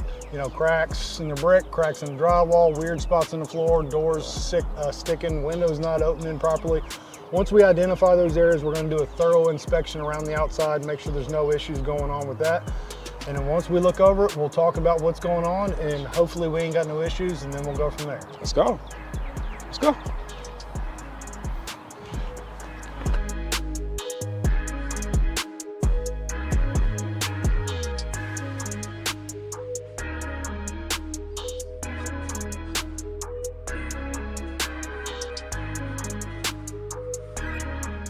Ms. Foster, so we have looked at the issues that you brought up. We had the drywall in the attic up here above your bonus or your garage. You had some doors sticking. I did. Going in your bathroom. So we've inspected all that. We don't see any major structural concerns. So you're going to be one of our lucky good news customers today. There is some minor deflection there. That's not an uncommon thing. As any house is built, it's its biggest and its strongest the day that it's born. Right, and from that point, it just gets older, just like us. We ain't hopping up out of bed, taking off down the hallway, running down the stairs. And not protecting quarterbacks anymore. No. Opening up late. We're done. Your guard ain't there no more. Okay, so, I got you. So it just happens. It gets a little older and it starts to deflect. Now, there are some things we can do to kind of help adjust those doors, mainly adjusting in the door, which we don't necessarily do, and maybe doing some light shimming in the crawl space down there to address those sticking doors. But for now, no major issues there. We did talk about the grading in the back and some issues that we can take care of back there for you. But that's pretty much up in a nutshell. No big issues and you're good to go. So. Awesome. So again, what you deal with United Structural Systems is it's upfront, it's honest, and now I can sleep peacefully at night, okay?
.802, good morning, live from the Circus Sports, the Mid-Kentucky Downs studio. I'm Justin Hawkins. Tennessee Titans front office president of football operations Chad Brinker announced he's stepping down yesterday. Brinker joined the Titans staff back in 2023 as the assistant general manager. A year later was promoted to the president of football ops.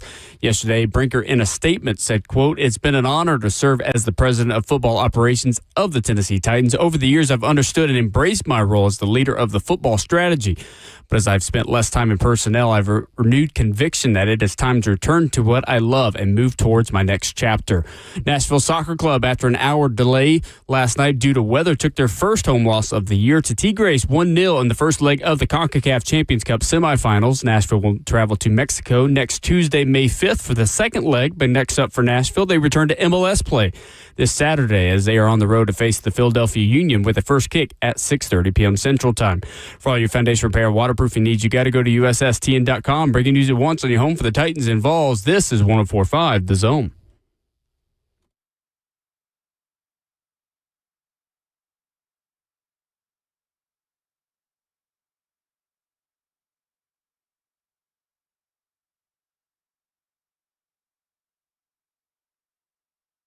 Away we go into the second half of your Wednesday morning. Stream it live on 104.5 The Zone TV, Facebook Live, YouTube, Twitter, or Twitch. The number, of course, is 615-737-1045. And we've got some tickets to give away this morning to see the top team in the MLS Eastern Conference. Of course, that is Nashville Soccer Club. It is Winning Wednesday on 104.5 The Zone. And NSC hosts DC Saturday, May 9th at Geodis Park. Be caller number 5 right now to win 2 tickets to be there. 615-737-1045. Thanks to our friends at Shoney's. From their fresh food bar to their classic menu items, you can't go wrong. Plus, their new family meals to go are perfect for your get-together. With locations in Clarksville, Dixon, Lebanon, and Nashville, Shoney's Let's Eat. 615-737-1045. Your chance for tickets to see Nashville Soccer Club play DC United Saturday, May 9th at Geodis Park. Best of luck. I love that this ticket's so hot right now. Absolutely. I love that it's like, yep, no hesitation. We are in it to win it, baby. Such a beautiful place to go to. And I've enjoyed every time I've been inside of the building like Ron Slay. So get in here and get these tickets. You on the call? I am. Yes, of course you are. On the call this weekend for NSC at Philadelphia. And then home to DC that next Saturday. And then a Wednesday fixture against New England Revolution. I got the next 3. No doubt. Let's roll, man. It'll be fun. Thought I had a lot of jobs. No, Will said, watch this.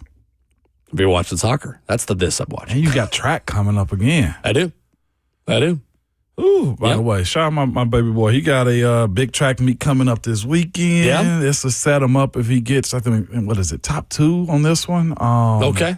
To Knoxville for state, for middle school. Which is where the state track meet is now, at UT. Cool. I also need, and you might need to lean on you, but we might end up needing like a organization. I don't know what you call travel track or throwers track. I got you. You got me. I know people. Got to find a club to throw with because he's more interested in it now, which is a cool thing. So I love it. Love it, man. Hey, throwers make good linemen, too, because the footwork and the agility and the skills carry over to everything. I talked to a coach this last weekend from Dixon County, and he was saying, to your point, their entire football team, you're either doing track or you're doing wrestling. Yeah. Yeah. Absolutely. Every player's doing one or the other, and I think that's a great approach to how you build a program as well. Where I went to high school, we won a lot of championships in both because one helped the other. Yes. And track helped speed work for sprinters and for throwers and all these things in the fall, and then all that work in the fall helps you win more championships in the spring. So, it keeps your group together, too. It all helps each other. No doubt. No question. Chad Brinker stepped down yesterday. That's been the main story of the morning, of course, and many of you have reacted to it. We've got more chances for you to do that. 615-737-1045. Who's going to see the boys in gold, Justin? Kyle Kirby in Antioch. He was so pumped. Nice. He said he's tried so many times, but he's so pumped to be able to go. Congratulations, Loves Kyle. and supports the boys in gold. Love it. 2 tickets, 4 tickets, how many? 2? Usually it's 4. It's 4? Oh, really? I thought it was 2. Pack of 4? This one's 2. This was specifically says 2. It used to be 4 tickets. Oh, sorry, Kyle. Come on. Hey, congratulations. Congratulations, You got Kyle. 2 tickets. That's great. For free. That's 2 more than 0. I would suggest catch an Uber, enjoy the entire event, man. It is awesome. And the ride share is easy to pick up and use there, too, as well. Yesterday, Assistant General Manager Dave Ziegler spoke to the media. We'll cover a lot of that here in Hour 3 as we continue to kind of get back to what we were going to talk about, Ramon, before The big news broke yesterday afternoon about Chad Brinker. Where are we with the offensive line right now? An interesting answer at the beginning of the press conference, about 3 minutes in, from Dave Ziegler about the position that feels like it's got the biggest question marks and holes in it at this point. Here's assistant GM Dave Ziegler yesterday. Yeah, well, I think with the group that we have now, obviously we signed Volson, who has a lot of experience, started for 3 years in Cincinnati before having an injury. And so, we like the experience that he brings. We like his size. We like his toughness. Jackson Slater is going to be here in year 2. So we're excited to see what his development is in the spring. And, we drafted a couple guys. And so, there's a level of competition that's still going to be taking place there. And then there's an element for us to continue to, whether it's offensive line or other positions, continue to look to improve it. Like our free agency is over and the draft's over, but there's still an element of different areas of the team that we are going to continue to add competition to. And I think offensive line will be one of those positions, along with some other ones. And so I would say we're going to give those guys an opportunity. They have the opportunity this spring to prove themselves and to earn the trust of the offensive staff and have an opportunity to secure a role. But we're also going to look to bring competition in, and if we can improve a position, we'll improve it. In terms of, hey, like you got to be fluid in this business with plans, and so free agency. When you go into free agency, obviously it's.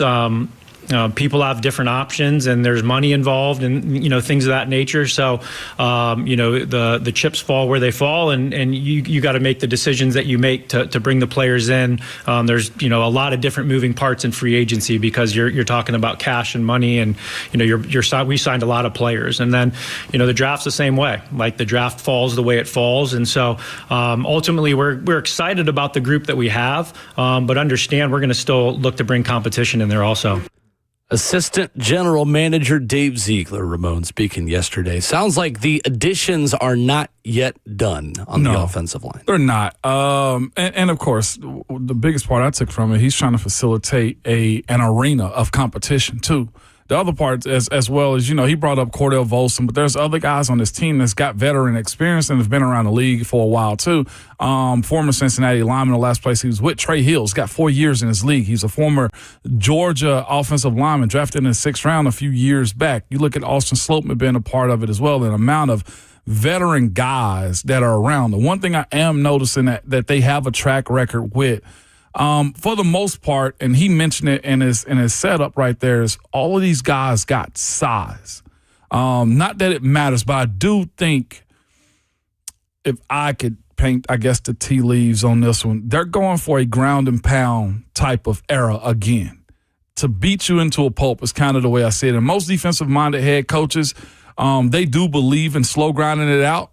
Winning with defense. Defense and run game. The cool part about it, the way I see it, I think you have a fiery guy in Brian Daboll that is at least going to stretch the field or at least add some components to where it's not just 3 yards in a cloud of dust.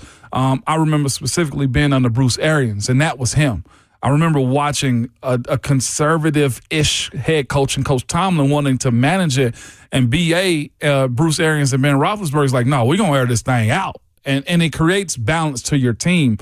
But as far as the overall offensive line group, to me, they're all, for the most part, 6'4" and taller. You got a couple of 6'5" centers. I think Jackson Slater slated at about 6'3", 310-ish. Like, not that it matters on his size because he's got to go out and prove it, and he was a project to begin with. But the amount of guys that they have on this group and that have experience in this league is going to be, hopefully, a situation where you get the best 5 is what I'm getting at. Sure. And hearing him speak yesterday kind of reiterated that to me is, yeah, you didn't get the guys you probably want in the draft earlier because of the way the draft played out.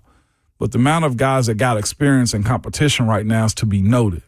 I'm not overly worried about the offensive line because I think the offense should protect them. And I reiterate all the time, Cam has to play his part. And I think the protection side of it is what everybody worry about the most. But Cam has to play his part getting rid of the ball. And I would always point back to offensive coordinators. They also have to do their jobs as far as protecting your weak links at time until they grow up. Yeah, I think I'd put myself about a 5 or 6 out of 10 in terms of concern level about the offensive line as of today.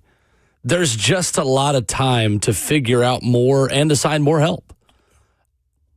I would still at least kick the tires on Joel Bitonio or Kevin Zeitler coming back. No problem with that. I'm curious what additions mean from Dave Ziegler. And you'll hear more from him coming up here in just a few minutes because he talked more about it. Does that mean waiver claim kind of stuff at the end of training camp?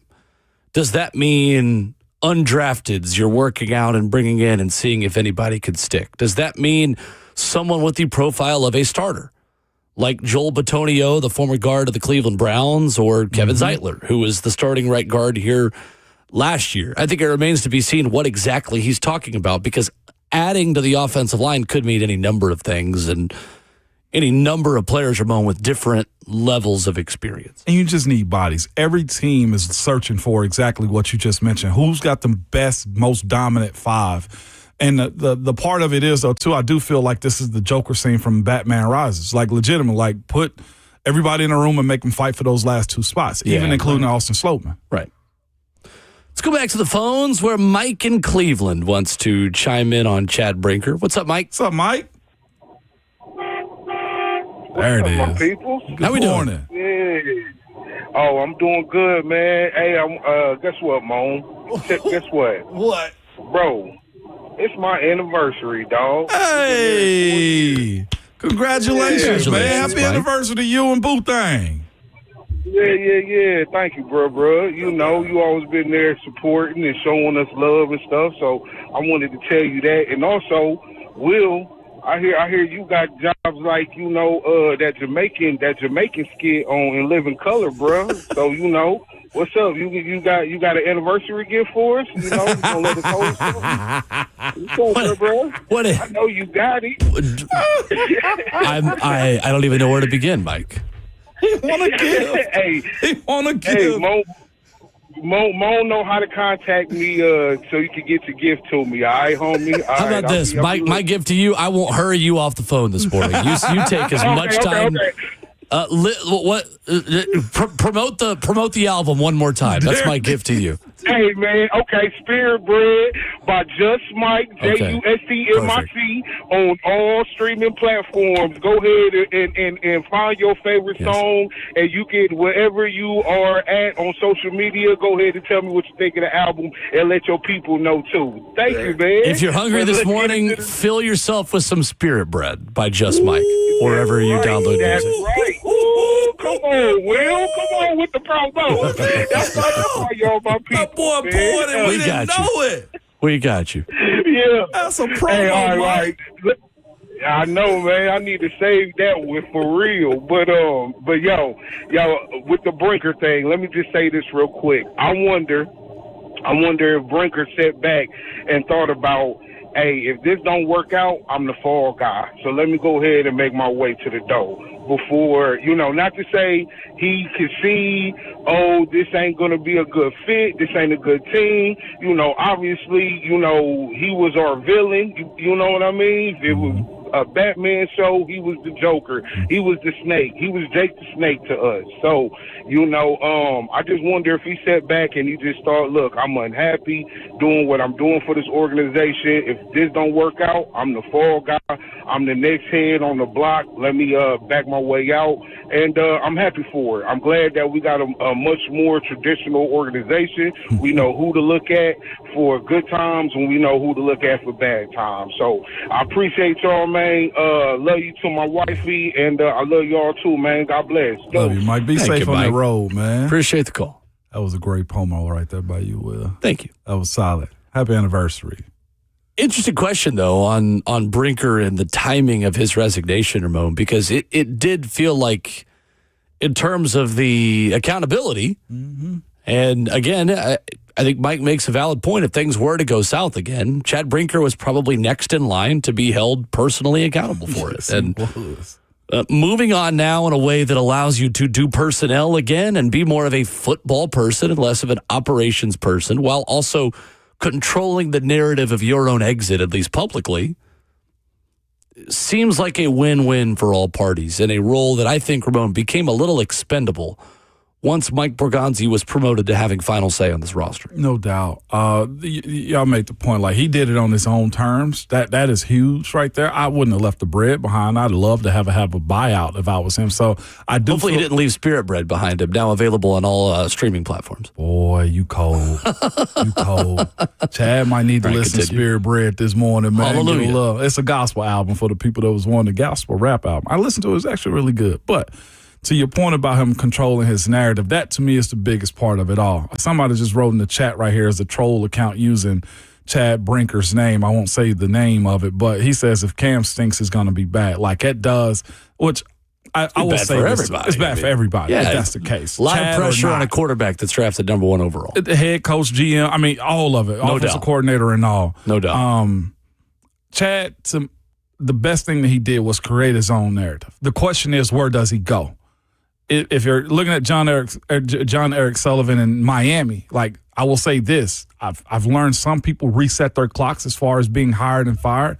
He can go with a friend if they are that tight to Miami to reset his NFL clock. That's He could a take strategy. John Eric Sullivan's old job in Green Bay, which feels to me like what's probably going to happen. Yes. So you have that side of it as well. I don't know where he's going. Somebody in our chat suggested the Giants. I'm like, I don't see the Giants being They the don't case. really have an opening right now. Not with Denard Wilson being there as well. And they got, John Harbaugh. I think that's less about it. I think it's more their speculation that Joe Shane could be out in New York. That's been reported a little bit, and there's some rumblings that maybe they make a post-draft move and fire the GM. I would be surprised to see that happen. My biggest question for him is, what did he do to justify the hiring of another spot as a GM? That's it. That's it.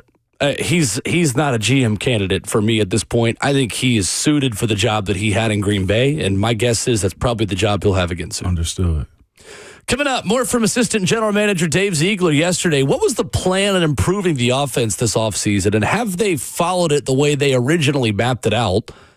He answered that question I thought was interesting. Plus, I asked this question to Ramon yesterday after the show. How do you assess positions like offensive line in practice when you can't hit people in practice? Dave Ziegler was asked that yesterday, too, and gave an interesting answer that you'll hear next.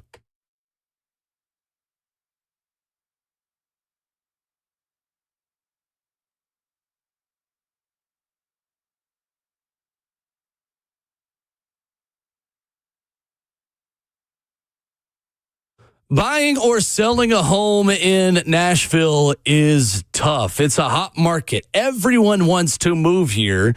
So make sure you're getting the right price for your home. Hey, it's Will Bowling. My friend Bernie Gallerani of Bernie Gallerani Real Estate guarantees to sell your home in 30 days or less, or he'll buy it.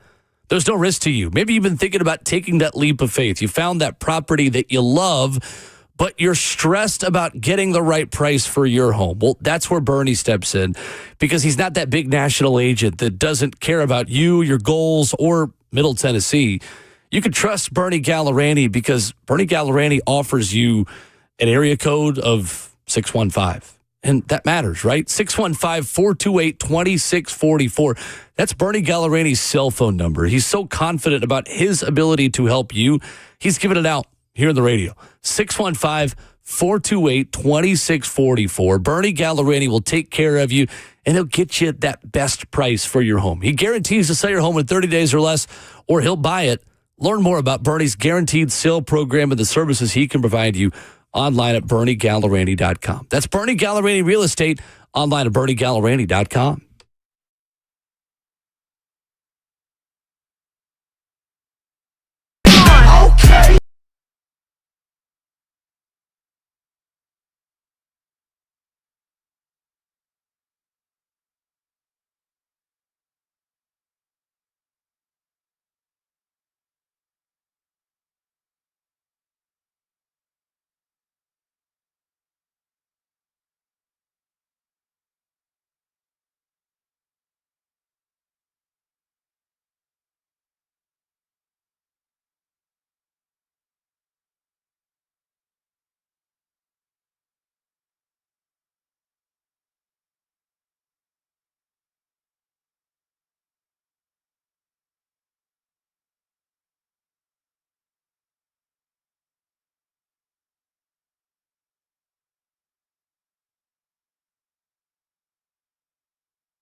Ramon Will rolls on here in hour number 3. Rhett Bryan coming up in a half hour to talk some Titans draft, recapping what was a big week of football decisions and acquisitions that obviously this morning feels secondary to the big story of Chad Brinker stepping down. Many of your phone calls this morning. We got time for more over the next half hour, 615-737-1045. Wanted to hear more from Dave Ziegler, though, Ramon, because I thought he had some interesting things to say yesterday.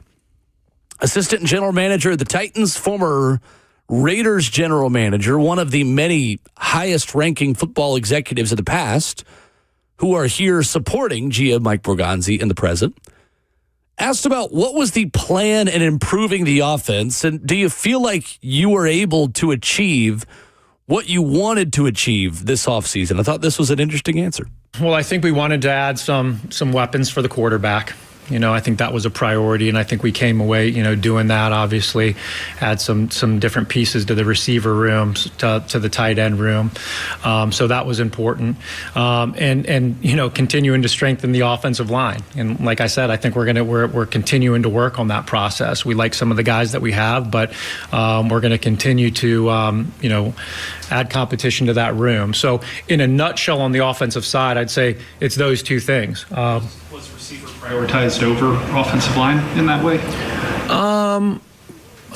I would say no, not necessarily. I would just say, like, at the end of the day, as I mentioned, the deals, we were able to get some deals done with receivers, and we got those deals done.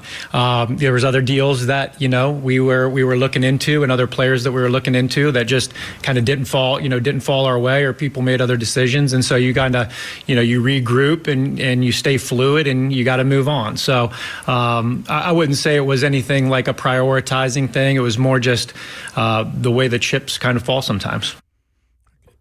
Dave Ziegler speaking yesterday, assistant general manager. I get that. It just gave you what the process allowed him to be able to do. Like, there is no priority. I think everybody understands now, as much as we speak about in this show, like, yeah, offensive line is a huge priority for all teams, but like building one up usually comes with time. Like, you don't necessarily hit a home run in one fell swoop. So that to me is just where just to be honest with you, the level-headedness of that answer kind of gives you the process of what it is. Like, just because you don't have a position filled doesn't mean that you don't understand the importance of it as well. It's pretty much what he's telling you. Like, Carnell Tate was valued higher than what the offensive linemen were at that position. I think people would have rioted if they'd have gone after Caden Proctor, or somebody at that position. I think you'd understand it, but this league is flourishing because of you got wide receivers that can catch the ball for you. How do you assess positions like offensive line in practice when you can't hit people and really go all out? It's funny. This is something that before Dave Ziegler even spoke, you and I were talking about off air yesterday, considering the amount of competitions they have up front.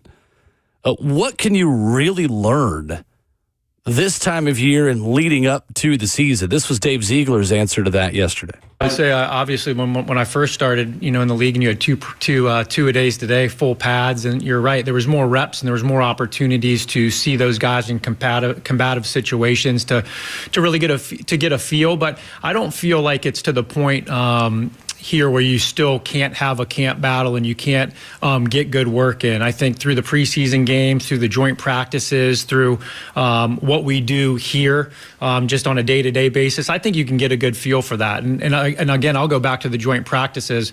I like those opportunities because you get to see those players versus non-common opponents. These guys get used to playing against each other and repping each other and have a feel for how they play. And so I think we'll have plenty of opportunities to let those guys compete and feel like we'll have enough tape and have enough exposure to find the guys that fit best, whether they're here now or whether they're not. Dave Ziegler speaking yesterday. How would you go about learning about linemen in a practice setting when you can't go 100% combative, to Dave Ziegler's word? You still can evaluate. Like, I will say this for the people that get invited to, like, specifically like these rookie mini camps. I'll even go training camp. not everybody's an athlete. Like, you start there first. And some guys you misjudge show you that they have more in the tank that you actually thought as well. I've seen guys, when I came in 2009, they didn't have the rookie minicamp per se. We did a rookie weekend for the most part with the guys that were already there. It wasn't tryouts, but I've seen, as a veteran, rookie tryouts and stuff like that, as far as the offensive line go, trying to find the next guy. Some of these dudes falling on the ground. Some of these dudes are bad out of shape, bad bodies, just not the typical size that you want as well. So when you start to eliminate those guys, okay, now let's start getting to the crux of it all. Like he mentioned, of course, the evaluation of it. Like, you can evaluate, do they know their assignment and how to execute it? That's a part of it. How many mental errors do you have in a practice? How many times do I have to teach you how to do this? Specifically now, what is your technique coming into the league? Is this something that I can work with and I can fix? You can still finish and have drive and physicality this time of the year. I know they've taken the shoulder pads off in the spring and the shell pads and stuff like that. Ask me how my shoulders feel. It's still very physical this time of the year. The way you move. And here's the other side, though, too, the body movement side of it. He mentioned, the two-a-day era. Like, you could watch a guy in the morning and say, I'm going to see how he bounces back in the evening practice. We practice at 8:45 in the morning and right back at it at 2:55. What do I do in the mornings versus the evening? That's fair. There's so many walkthroughs right now, this time of in today's football. Mentally, you better know what we're doing by the time we get to the evening practice. If you don't, you can't handle a game plan. It's the way I see it as well. I think removing the two-a-days adds more pressure, listeners, to the idea that I got one shot a day to get this right. Yeah, less time to prove yourself. Less time to prove yourself, which means the ones that are capable of getting the job done, you notice them sooner. Like, you would excuse a guy, he's got physicality, we can work with this. No, this game is much more mental at this era because the physical is an automatic. So I can still evaluate this time of the year.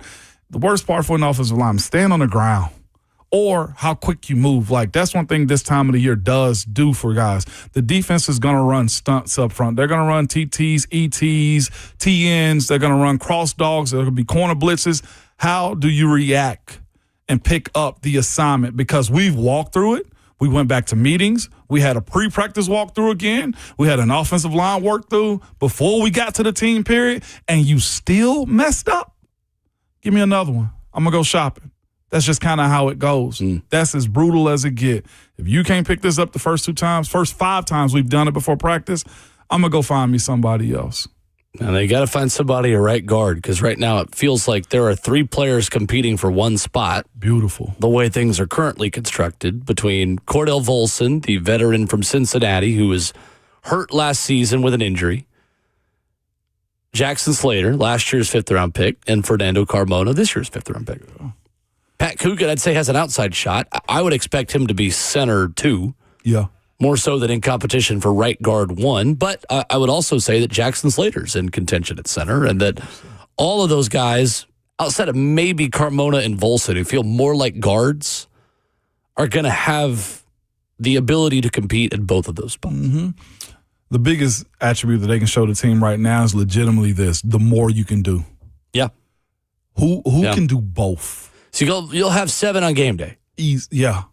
And right now, those first 5 guys being Latham, insert starting right guard here, Schlotman, Skoronski, Moore. Mm-hmm. You have the guy that's probably second in the right guard competition next. Yeah. And then right now you have Austin Deculus, who's your swing tackle, which is also something we've not talked a lot about. Are you comfortable with Austin Deculus, who was ranked as PFF's worst tackle in the NFL last year, as your backup tackle? I thought Oli Udoh, considering all things and how the state of backup offensive line play is right now in the NFL, was a fine backup for you last season. Is Brandon Crenshaw-Dixon ready to become your swing tackle? An undrafted rookie last season who's now moving into year 2. It's just so many questions with that group protecting Cam Ward this year. A group that, to be fair, did get better as the season went a year ago, due in part because they were healthier as the season got later last year. Mm-hmm. Let's go back to the phone where Wes is in Portland with thoughts on Titans draft and front office. What's up, Wes? What's up, Wes? Good morning, gentlemen. How are we doing today? Good, man. Good morning. Excellent. I just had and forgive me, it might be hard for me to verbalize this, so bear with me for just a minute. But I think it was Borganzi. I don't believe it was Brinker. I believe it was Borganzi who said that we wanted 30 picks in 3 years and we wanted 12 in the top 100. I believe we were talking about wanting to get the best player available in the draft and all that. And it feels like we didn't really follow both of those necessarily directly. And then it also feels like just with Brinker leaving as soon as the draft is over. I mean, the ink's not even on the contracts yet, and him leaving, it still feels to me like, I understand part of it might be that we are trying to misdirect people with the draft so they don't take players that we've got our eyes on. But at the same time, I can't help but feel like we still are either rudderless or like we still don't have clear direction in the front office, given what feels like conflicting signals to me as a fan. And I was hoping you guys could tell me if I'm just misreading things or if I'm misunderstanding things or if this is all strategy, or kind of help me understand how this doesn't feel like we are still kind of slipping and sliding in the mud instead of having a clear direction and moving towards that goal. Understood. Yeah, Thank you, Wes. no doubt. Appreciate the call. That, Wes. I'd say first and foremost, they have had 6 top 100 picks now in the last 2 drafts under this exact regime, Mike Borganzi and Chad Brinker. So to the caller's point, they are behind schedule in having 12 in the top 100. That's first and foremost.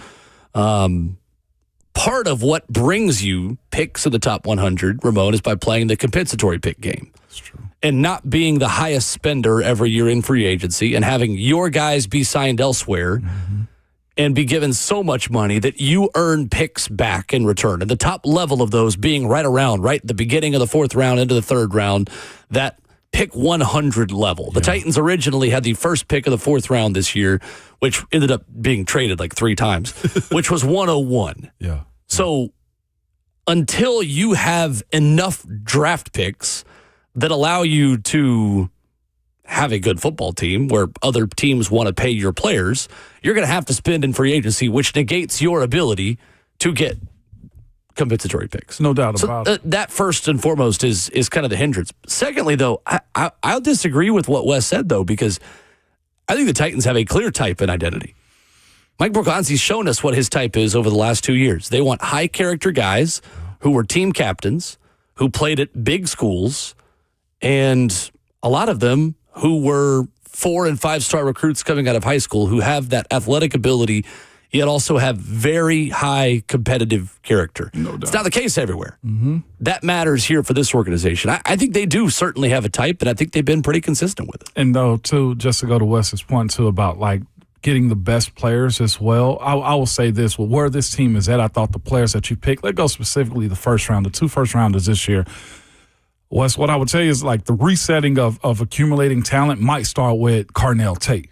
Like, no matter what you think of him, was he the best player at that spot? Clearly the Titans think so, or the best that they need for this team or what this offense is. Again, being able to be a good team is planning out before you have to. And I think looking at Calvin's situation, you had to go get Carnell. You got an outside wide receiver that'll basically replace one this year, or you have the ability to be flexible for next year's draft or the year after that, or whatever free agent presents to you as well. I do think Carnell Tate was one of the best players in the draft. We had him in our top 5 selection for that number 4 overall pick. Which is funny yesterday that Dave Ziegler was asked about it. We'll play it coming up next. He said, yeah, we had about 4 or 5 guys we liked at that spot. We would have been okay taking.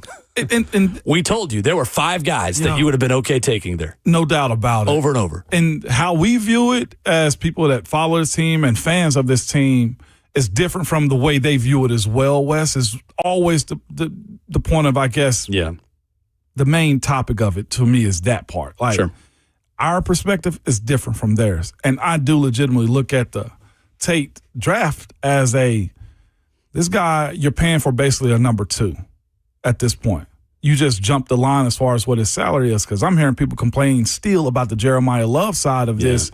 He's making more money guaranteed than Saquon Barkley. Than anyone in the NFL, a running back. Literally.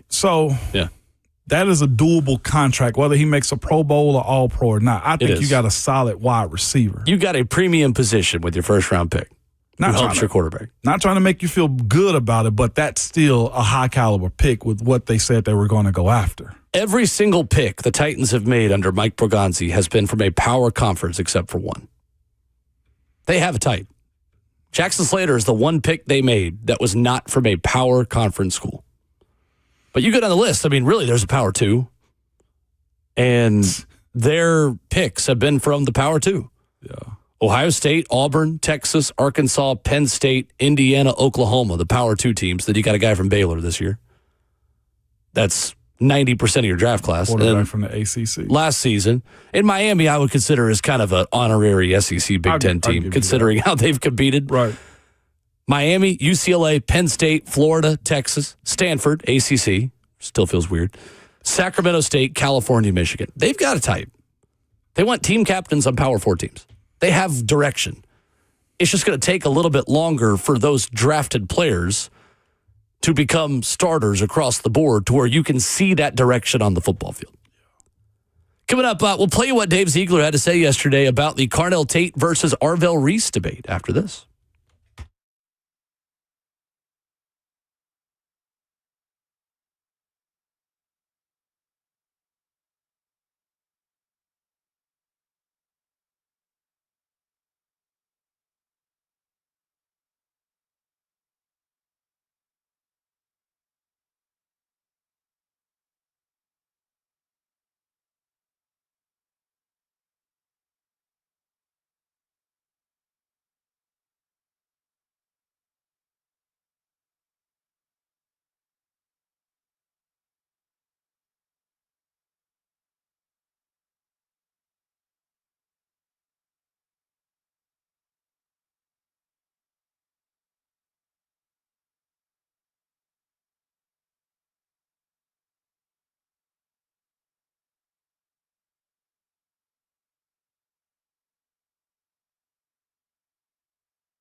Wrapping up hour 3 on Ramon and Will. Rep Bryant on deck in 10 minutes. We'll talk some NFL draft class stuff with us.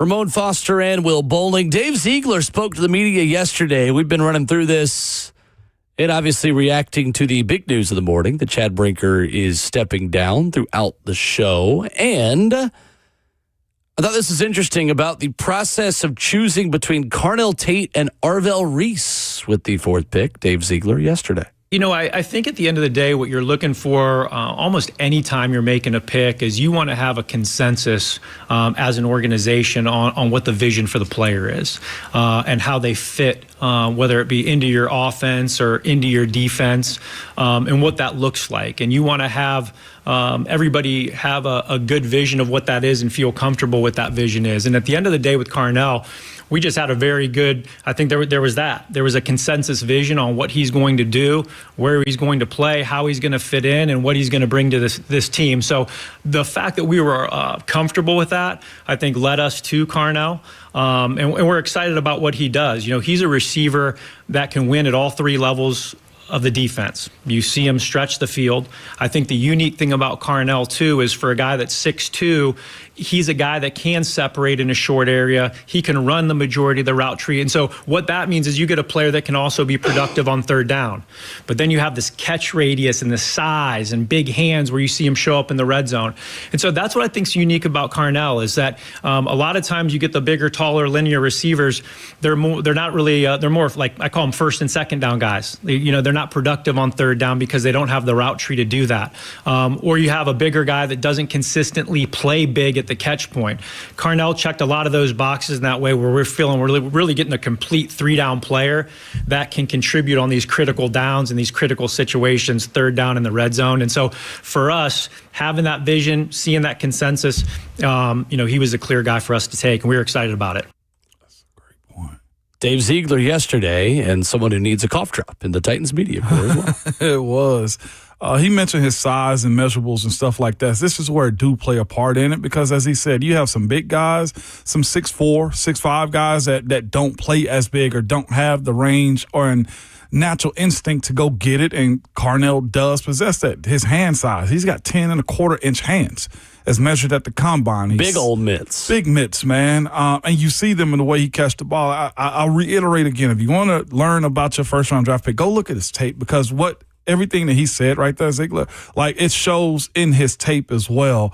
And that to me is a unique side of it and even heard yesterday, listening to 3HL, Mike Detillier gave a great response to the Malik Neighbors comments against him, against Carnell Tate. And I thought Mike Detillier, who's a huge, I think, LSU fan or at least supporter, said, yeah, Malik Neighbors, right. Like, he wasn't even the number 1 on his team, but how many other people will be number 1 against Jeremiah Love on your squad? He said if he'd have came to LSU, he's a number 1.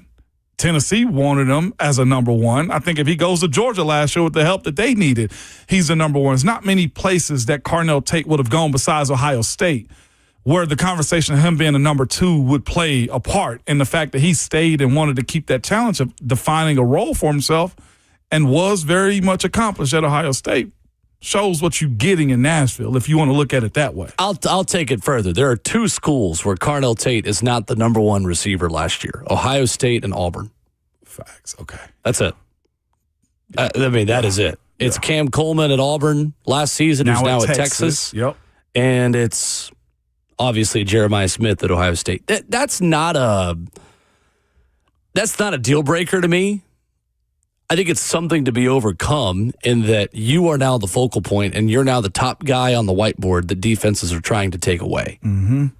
That's something that you have to answer for. It doesn't mean you can't answer for it. It just means that you now have to prove you can get open against somebody's number 1 corner instead of maybe their number 2 corner. Right. We'll see. We'll see if you can. I tend to believe he can, and I tend to believe that considering the skill set that Cam Ward needed to maximize his skill set as a deep ball guy, as a middle of the field, as an intermediate passing player, because I think Cam Ward's best moments at Miami were on passes between 10 and 20 yards. Yeah. You have a wide receiver that specializes in that area of pass catching now as well, who's got better hands than what you had on your team for a lot of last season. Everything that that all the experts have said about him check out as far as being a very solid wide receiver in this league.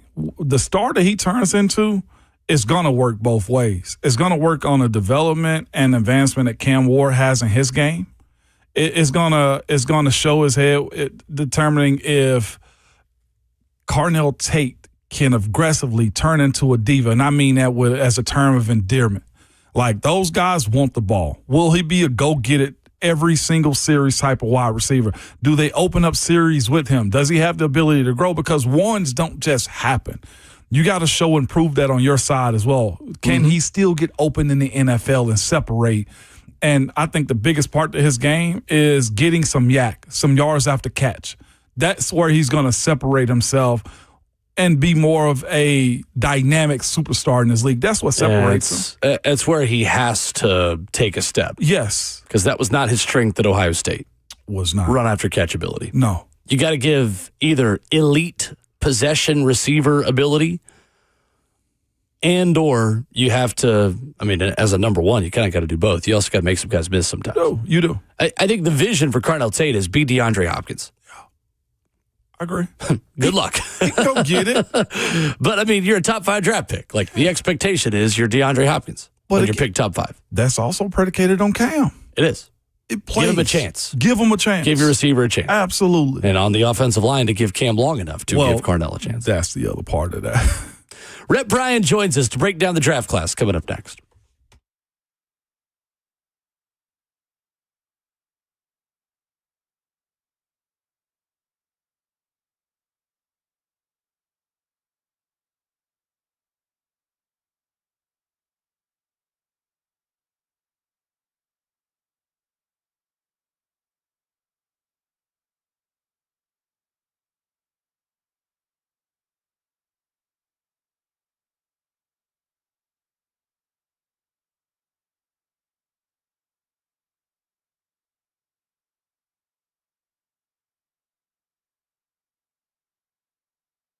It's Ramon Foster from Medical House Calls. Good people, it is a healthcare designed for your life. And I absolutely mean that. They know that, getting the kids out of school and going to a doctor's appointment, or you can't get off work the way you need to, or some of us, just don't like waiting in the waiting rooms or the emergency room where there's a lot of other coughing and sicknesses that are around you, and you don't want to take that home or actually get it yourself. Well, this is where Medical House Calls can come and help you have just a little bit more ease about the process. Whether it's your primary health care, urgent care, IV therapy, or even medical weight loss, they got you covered, man. They're available to you Monday through Sunday from 7 a.m. to 8 p.m. They have same-day appointments available to you or next day guaranteed. And the cool part is they'll come to wherever you are.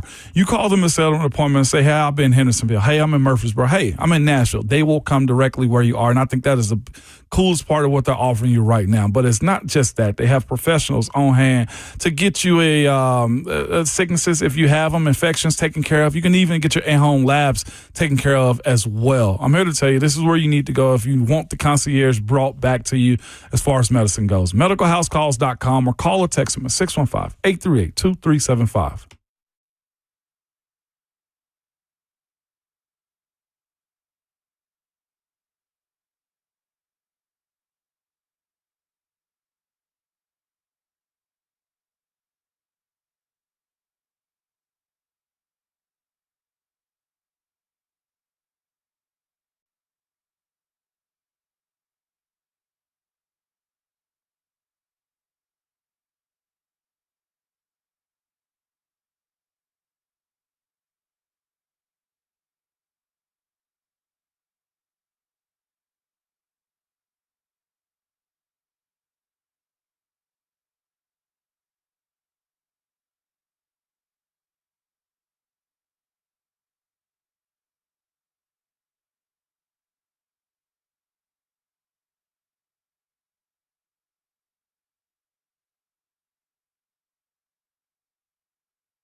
9:04. Good morning, live from the Circus Sports at the Mid-Kentucky Downs studio. I'm Justin Hawkins. Tennessee Titans front office president of football operations Chad Brinker announced he's stepping down yesterday. Brinker joined the Titans staff back in 2023 as the assistant general manager, and a year later was promoted to president of football operations. Yesterday, Brinker in a statement said, quote, "It's been an honor to serve as president of football operations of the Tennessee Titans. Over the years, I've understood and embraced my role as the leader of the football strategy. But as I've spent less time in personnel, I have renewed conviction that it is now time to return to what I love and move towards my next chapter." Also, last night, Nashville Soccer Club, after an hour delay due to weather, took their first home loss of the year last night to Tigres 1-0 in the first leg of the CONCACAF Champions Cup semifinals. Nashville will travel to Mexico next Tuesday, May 5th, for the second leg of the semifinals. But next up, Nashville returns to MLS play this Saturday as they are on the road to face the Philadelphia Union. First kick is at 6:30 p.m. Central Time. For all your foundation repair and waterproofing needs, you got to go to USSTN.com. Breaking news at once on your home for the Titans and Vols. This is 104.5 The Zone.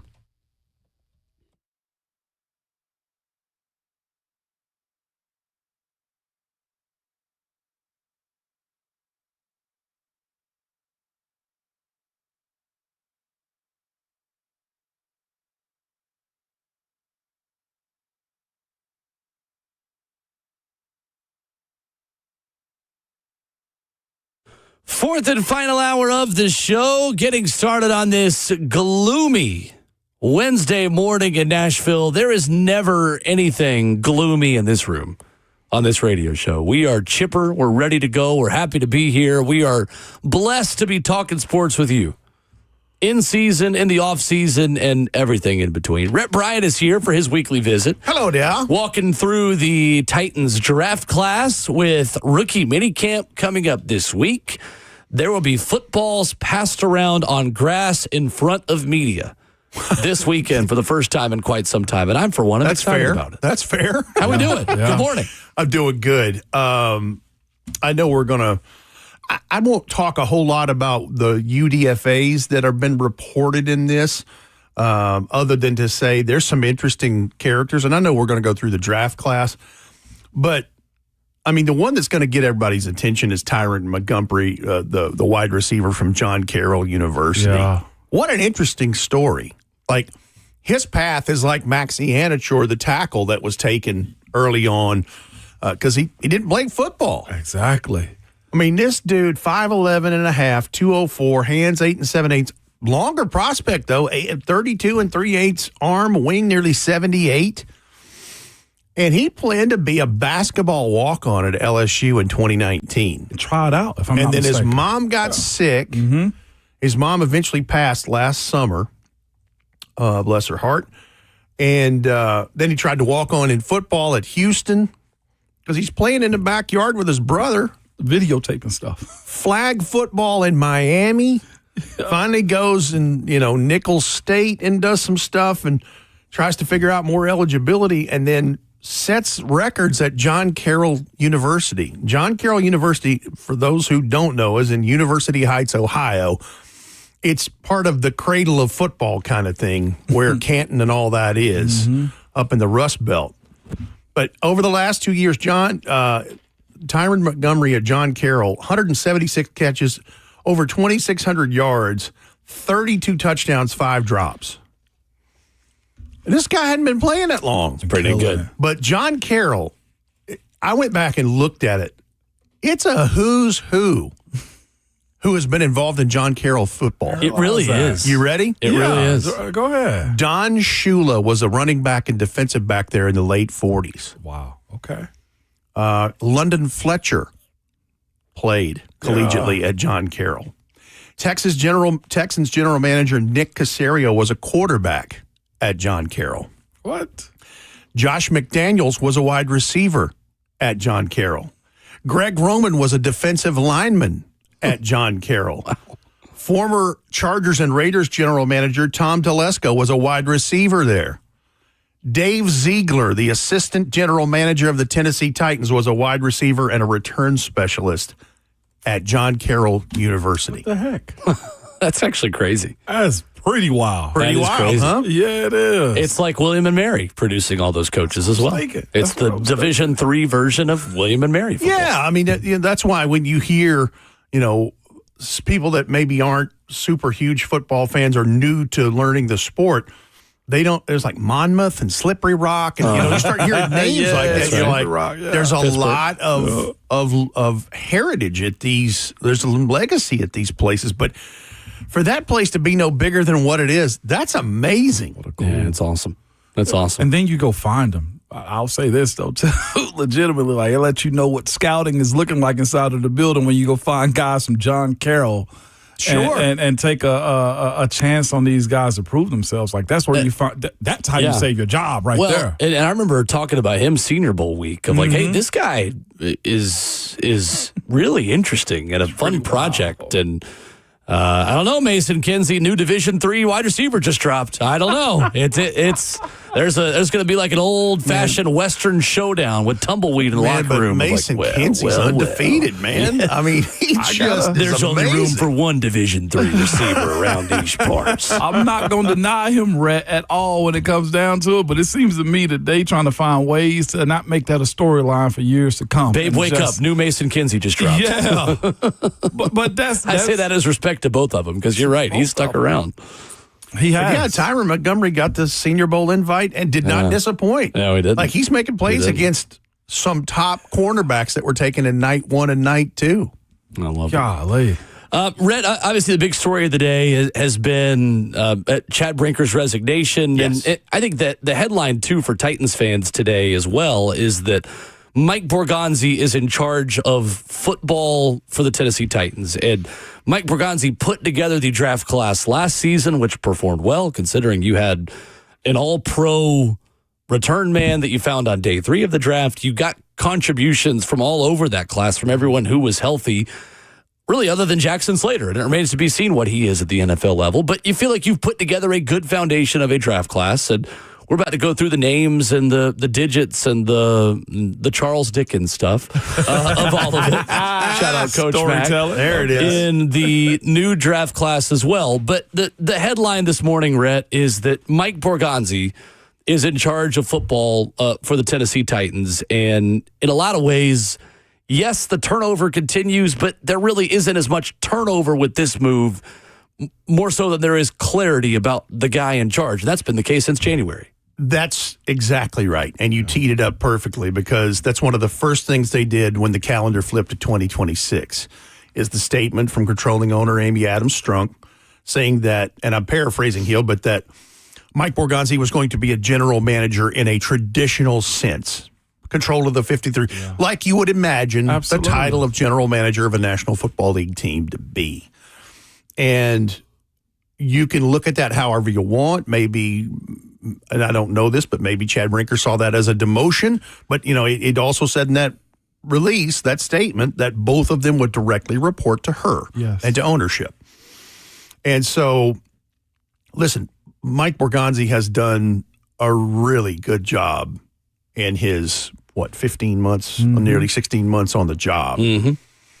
And you figured that this path was heading this way, and that's what you want. I mean, listen, he's doing good things if you're making this decision in January. No doubt. And Mike is, blue collar worker guy, which is exactly what Chad Brinker is. Mm-hmm. He comes from the blue collar, background. And I thought it was interesting that in the statement in the release is that he wanted to get more back to personnel things. And I understand that because that's what he cut his teeth on and grew up in the league with. No doubt. And, when your guy, Mike Borganzi, has that pretty much under wraps and good, rolling in the right direction, maybe you decided you needed to move a different direction. Sure. How have you felt about Borganzi's messaging? I think it's kind of what sold a lot of people when it boils down to just being on the same page, sounding very professional and together in his messaging. How have you felt he's handled those, Rhett, as of late? I think, well, here's the thing. Like, if you're just a fly on the wall, in the last handful of pressers that Mike Borganzi and Chad Brinker were both involved in, Mike, kind of in lack of a better term, let him do a lot of the talking in this. And then Mike became more vocal. And certainly as we got into draft season this year and, that ramp up, he became more vocal in this for whatever reason that I don't know. Right. But you just started to see the profile of General Manager Mike Borganzi kind of go up, go in the right direction. Sure did. I mean, he's headed towards the arc of this. And, so anyway, I think it's interesting that the national picture is, well, it's another revolving door. And it's like, no, it's not really a revolving, like this is actually a little more stable than it's been in quite some time. Yeah. Agreed. This is, to your point, I mean, that was early January that decision was made and released. And this is the formality fallout of it, I guess, if you can say post-draft, is that, and I think that speaks to Chad about wanting to make sure they got all the help they can get and get through that part of the offseason to get to the football product of it where he could, with a good conscience, go, I'm good. I'm going to leave. Absolutely. Rhett Bryant in studio with us. We'll continue to talk about the Titans draft class when we come back. Who could make the biggest impact in year one in the 2026 Tennessee Titans draft class? We'll talk about that with Rhett Bryant after this.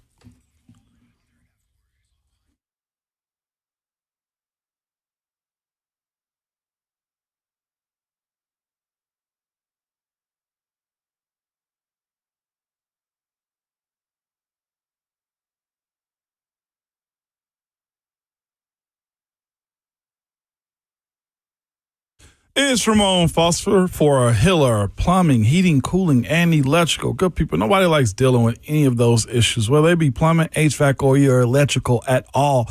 Here's the thing about it. It's not just problems. Sometimes you just need upgrades. I'll just say it for myself. I, replaced a toilet in my house. I probably should have called Hiller for those types of issues from time to time. Or if you're trying to be the electrical expert in your house and you get shocked, I'm telling you, just reach out to Hiller, man. These people are really good at what they do, and they solve your problems quickly.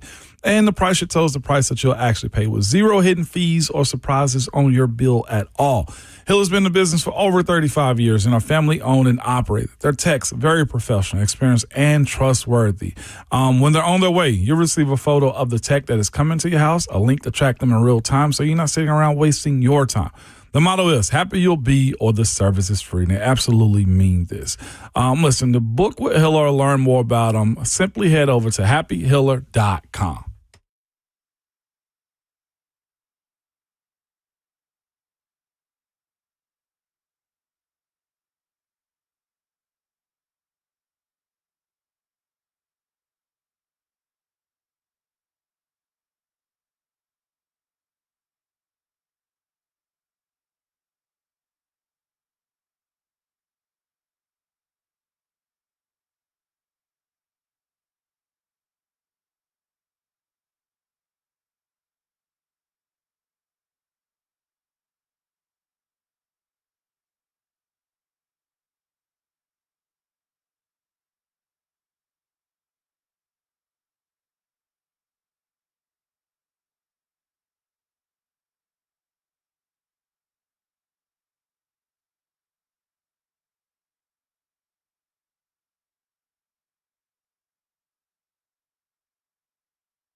Ramon Will rolls on here in hour number 4 of your Wednesday. Ramon Foster, Will Bowling, Rhett Bryan in studio.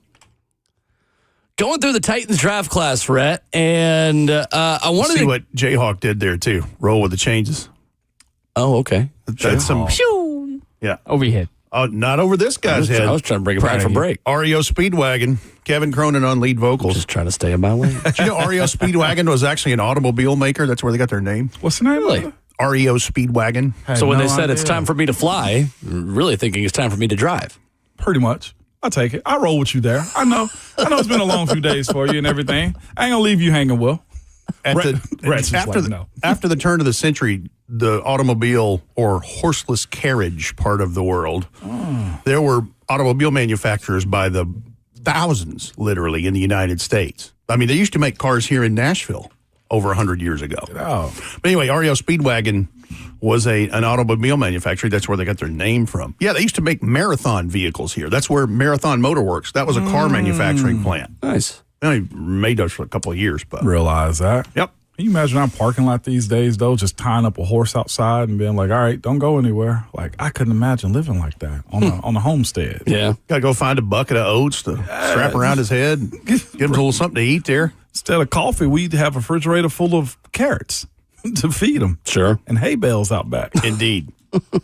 This is where my mind went this morning. Well, I derailed moment right there. I derailed the whole segment. No, you're good. It was cool. Sorry, Mel. There was a term of endearment right there. It wasn't a slanderous moment, but you do that from time to time. Well, I derailed it myself. I take full responsibility. Rhett, who do you think could be the most impactful rookie of this 2026 draft class on the 2026 Tennessee Titans? Can I lead with this before I give you my pick? Sure. It is very interesting that we're doing this because did you see Matt Miller on ESPN? He just released the top 100 favorite picks from the class, his favorites, based on value, fit, and need. The Titans were on that list 4 times. Wow. He had number 21, and I don't know how he, ranked, I guess, by importance of those stipulations based on value, fit, and need. Number 21 was Carnell Tate. Number 24 was Anthony Hill Jr., the linebacker from Texas. Number 56 was Keldrick Falk. And finishing the list at 100 was Nick Singleton, the running back from Penn State. Makes sense. So, wow. I found that very interesting and, of course, ironic because this is what we're doing.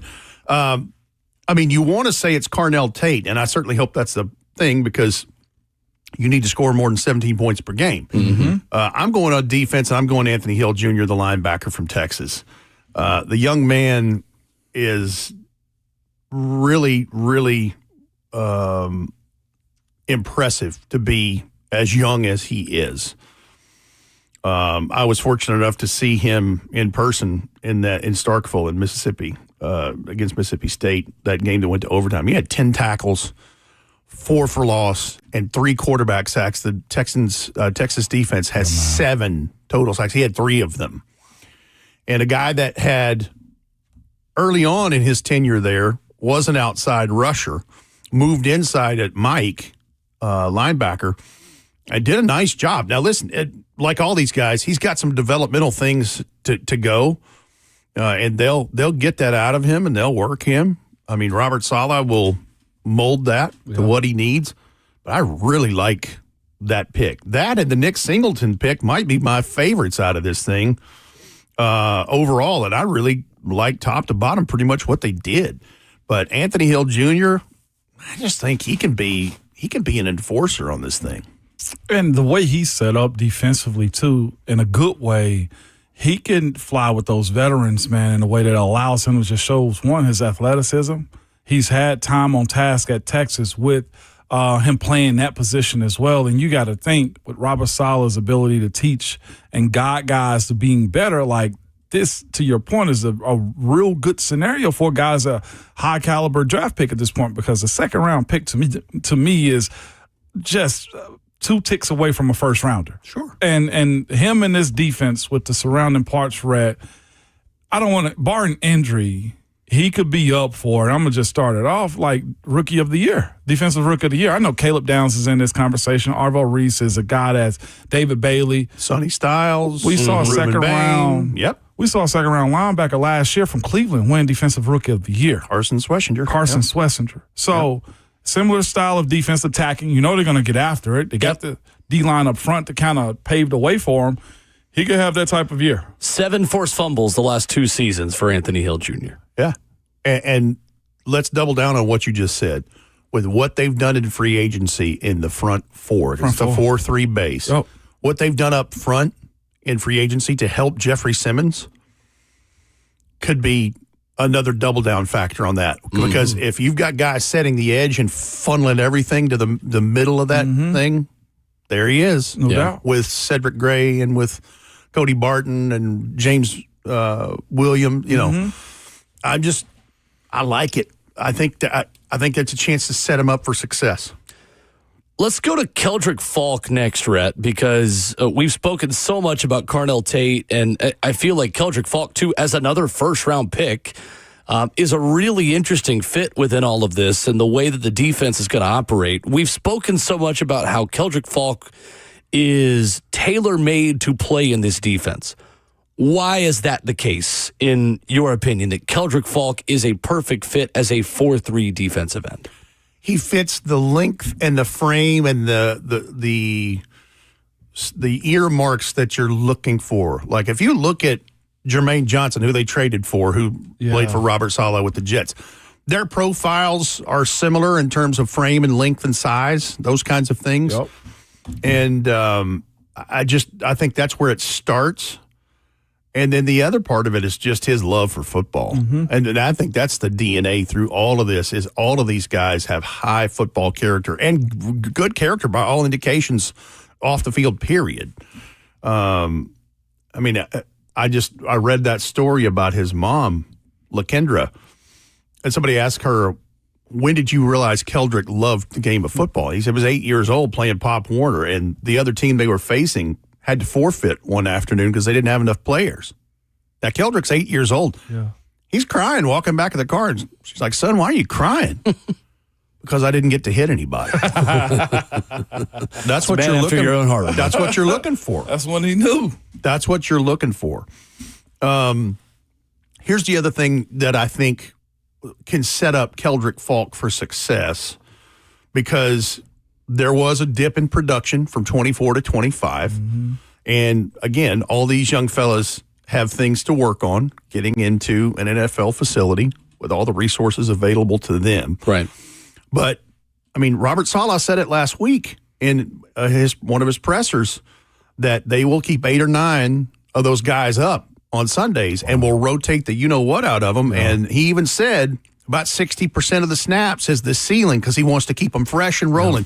So that will help Keldrick in, maybe just starting as a situational edge pass rusher or whatever and working his way into greater things. Like we'll see. We haven't even had rookie minicamp yet. That's going to start tomorrow and run through the weekend. But I'm just thinking from getting a guy's feet wet, you're going to have some, because Femi Oladejo is still in this equation. Yeah. But I think the way this works with Robert Saleh's defense, I think it can help set these guys up for success. It's fascinating. I was referencing somebody I know that Coach Mack respect, and I know you do too, but Mike Detillier did a long segment yesterday with 3HL. And he was talking about Keldrick Falk. Of course, they asked him about him and stuff like that. It's like the thing you'll notice about Keldrick Falk is this. His run-stopping ability is probably what's going to be his calling card early. Like his production, of course, is getting after pass rusher because that's what you want those types of guys to do is be pass rushers. So it kind of reminded him of Daniil Hunter coming into the league. It's like Daniil Hunter had to restructure his body and make his lower body stronger. Like the thing about Keldrick Falk, he's young. The development side of him is still in question as far as his ability to get stronger, get more quick twitch, have a rush plan as it pertains to what you want that position of edge to be able to do. I played against Daniil Hunter coming into the league. And you remember what I remember about him? What? Violence. He didn't care about anything else. It was just running through your face. Now when you look at Daniil Hunter, of course, years removed in his development and reshaping his body and creating a plan for himself, pass rushing is a part of his game. I will say I've always seen young defensive linemen have to do one thing, be able to set the edge and not give up ground. Like that is already a natural spot for him. Getting his lower body stronger or more explosive is a suggestion that Mike Detillier had on 3HL yesterday. And I think that's important. Like, I don't think you're going to view early on, to your point about Keldrick and his ability to want to be physical, has that in him. The production might not match your expectations early, but the growth of his body, his mind, his plan, being around veterans on an NFL squad could contribute to turning him into a Daniil Hunter.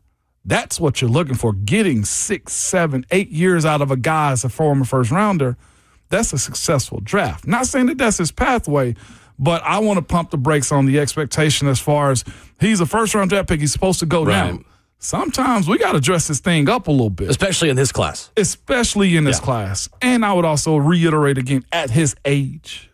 Like, that's the other part. He just turned 21. Yeah. Right. He's a pup. And that's where there's going to be a stark difference between Carnell Tate, who will be expected, and for good reason, Rhett, to come in right away and be a dude.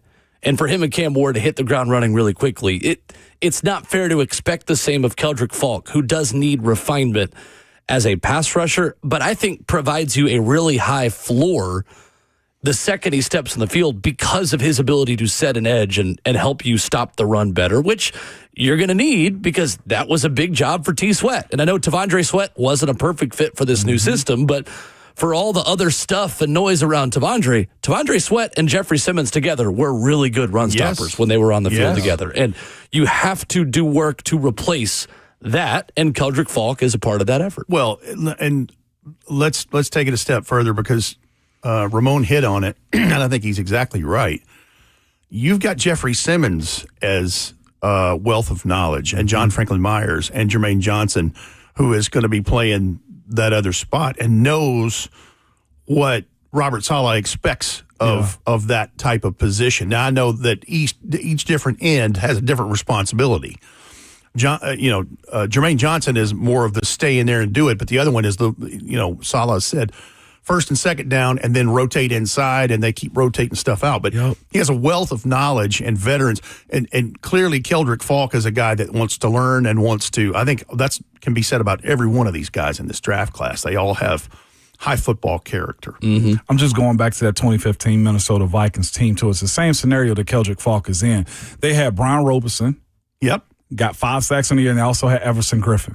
You know what would happen to Everson Griffin and Brian Robeson would come in? Young pup Daniil Hunter would come in playing the exact same way they do. You're talking about lending a veteran presence to Keldrick through Jermaine Johnson and John Franklin Meyer and also Jeffrey Simmons. Like, this is why, to me, the pick makes sense. He feels like he's John Franklin Meyer's backup. It's just little protege. Immediately. Yeah, no doubt. Like, 100%. That's exactly what it is. And Jermaine Johnson and Femi Oladejo are your speed edges on the other side. Yeah. Like, they got a protege now. But all of those will see different time at different spots on that front four with the way this thing's structured. No doubt. For sure. Based on what we've been told by Robert Saleh. For sure. And by some of the other staff.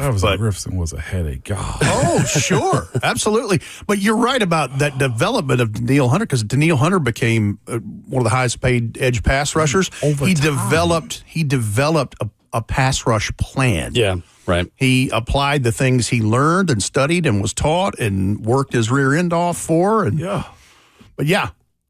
Listen, I can understand why they traded back into the bottom of the first round and really didn't give up a lot to get Keldrick Falk. Sure. Rhett, Nick Singleton is interesting, and I know you already brought him up, and Mike Borganzi compared him to Isaiah Pacheco, whom he drafted in Kansas City with the 251st overall pick of the 2022 NFL Draft out of Rutgers. Scarlet Knight. That's right. He had the makings. He had all the makings of a varsity athlete. Nick Singleton is like if Isaiah Pacheco was a receiving back. Is that a fair way to put this? 6 foot, 219, 25 reps at 225 at the bench, second most among running backs at the NFL Combine, but has so much more of a pass catching background of 1.52 yards per route run last year, which is solid from Pro Football Focus, and about 1,000 yards receiving in his career at Penn State, which included 55 total touchdowns, a Nittany Lions record. He is the first Big Ten player since Jonathan Taylor with 5,000 plus all-purpose yards and 50 plus touchdowns in a career. Yeah, and that really, that sums it up for me. When you're starting to break some of Saquon Barkley's collegiate records, you're doing something right. And I think I do like how you brought up the receiving out of the backfield, because I think he has over 100 career receiving, 107 catches, I think, for nearly 1,000 yards and 9 receiving touchdowns right. out of the backfield. And it's unfortunate that, he broke his foot in Senior Bowl practice, but has had that surgically repaired and is back on track. He might have been drafted a little earlier in all that stuff, and also taking into consideration that, Penn State had a Murphy's Law kind of year, like anything that could happen did. And Drew Aller breaks his ankle back in October, and things weren't going super great at that point anyway. But yeah, I really like the Nick Singleton pick, and guy was a 5-star. This top of this draft is littered with 4 and 5 stars as far as what the Titans ended up. Absolutely. I know that they didn't go. That wasn't their one earmark, but they happened to be that. Carnell Tate was a 5-star. Keldrick Falk was a 4-star. Anthony Hill was a 5-star, and so was Nick Singleton. They've checked a lot of boxes on pedigree, is what you're getting at. Yeah, and that goes a long way. I think for the fan that is. I guess just been over the constant just conversation of where's the talent at. Like, they've at least established a baseline for what they're looking for, even out of high school. And I do know this for a fact. Those 5 stars, they track. The NFL does. Like, they from high school all the way up, they'll put their eyes on them early and see if they live their own wishes out. Darnell Wright was another one of those guys out of high school, turned into a top 10 pick from the Vols, is with Chicago Bears right now. Like, what you make of it is up to you. James Williams is another one. Eventually, you hope to see his talent show up. It's a matter of, again, what do you do at this level? Still was a draft pick. Yep. That's a good point. As we kind of wrap things up and wrap a bow on this draft class for now, which obviously we'll talk much more about as rookie minicamp starts this weekend, what is the overall headline to you about this class as a whole, kind of your big 30,000-foot takeaway about this group of players that this front office has brought here? I think it's what Ramon just kind of encapsulated right there in that there's high-profile or name-worthy examples of what this draft was to begin with, which was a high floor. Because, you Pat Coogan, we didn't even get a chance to talk about him in pick 194. The guy was the damn Rose Bowl MVP as a center. And I looked through this stuff and I'm like, wow. All of them have some type of tragedy that helped serve as rocket fuel for what they got into and how much football they love and how well they excelled at it. And some of them come in with a huge resume.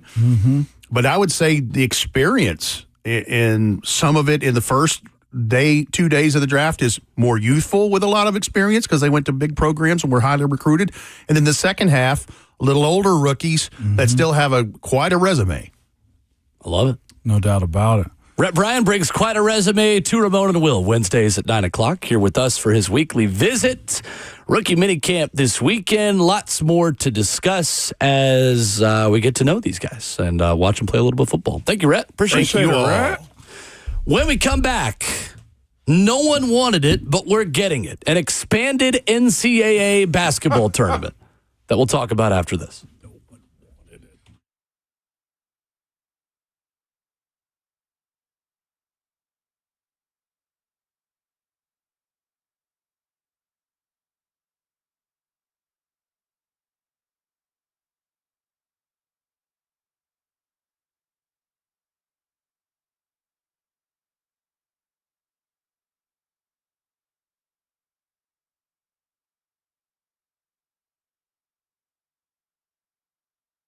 When you start noticing cracks in a wall, uneven floors, or driveway sinking or separating, it's more than a home issue. It's a peace of mind issue. That's why who you choose for foundation repair and concrete leveling really matters. I trust United Structural Systems because they've been doing this right since 1994, right here in Tennessee as well. USS doesn't believe in quick fixes or scare tactics. They take the time to inspect, explain what's happening, and walk you through real proven solutions that are built to last. They did the same thing for me at my house, man. So whether your home needs foundation stabilization, crawl space repair, or concrete leveling for sinking sidewalks, patios, or driveways, USS uses engineered systems designed for long-term performance, not temporary patches. What really stands out to me is their commitment to integrity. If you don't need repairs, they'll tell you that. I didn't need any, and guess what? They just moved on and just told me, hey, we're here if you ever need me. From the initial inspection to final repairs, USS listens, they educate, they deliver results you can trust, so you can feel confident your home is safe today and protected for the future. With decades of experience and thousands of homes repaired, you can trust United Structural Systems is here today and here to stay.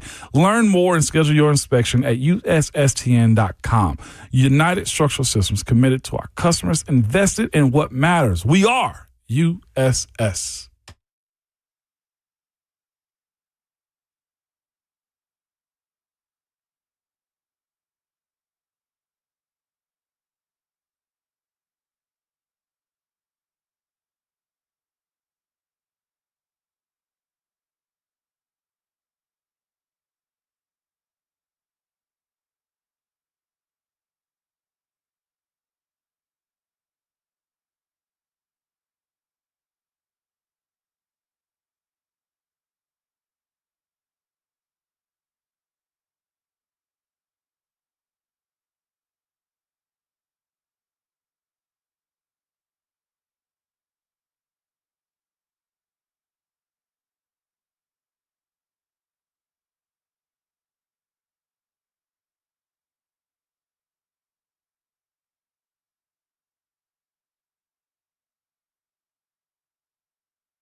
Ramon Will at 104.5 The Zone, wrapping up the show.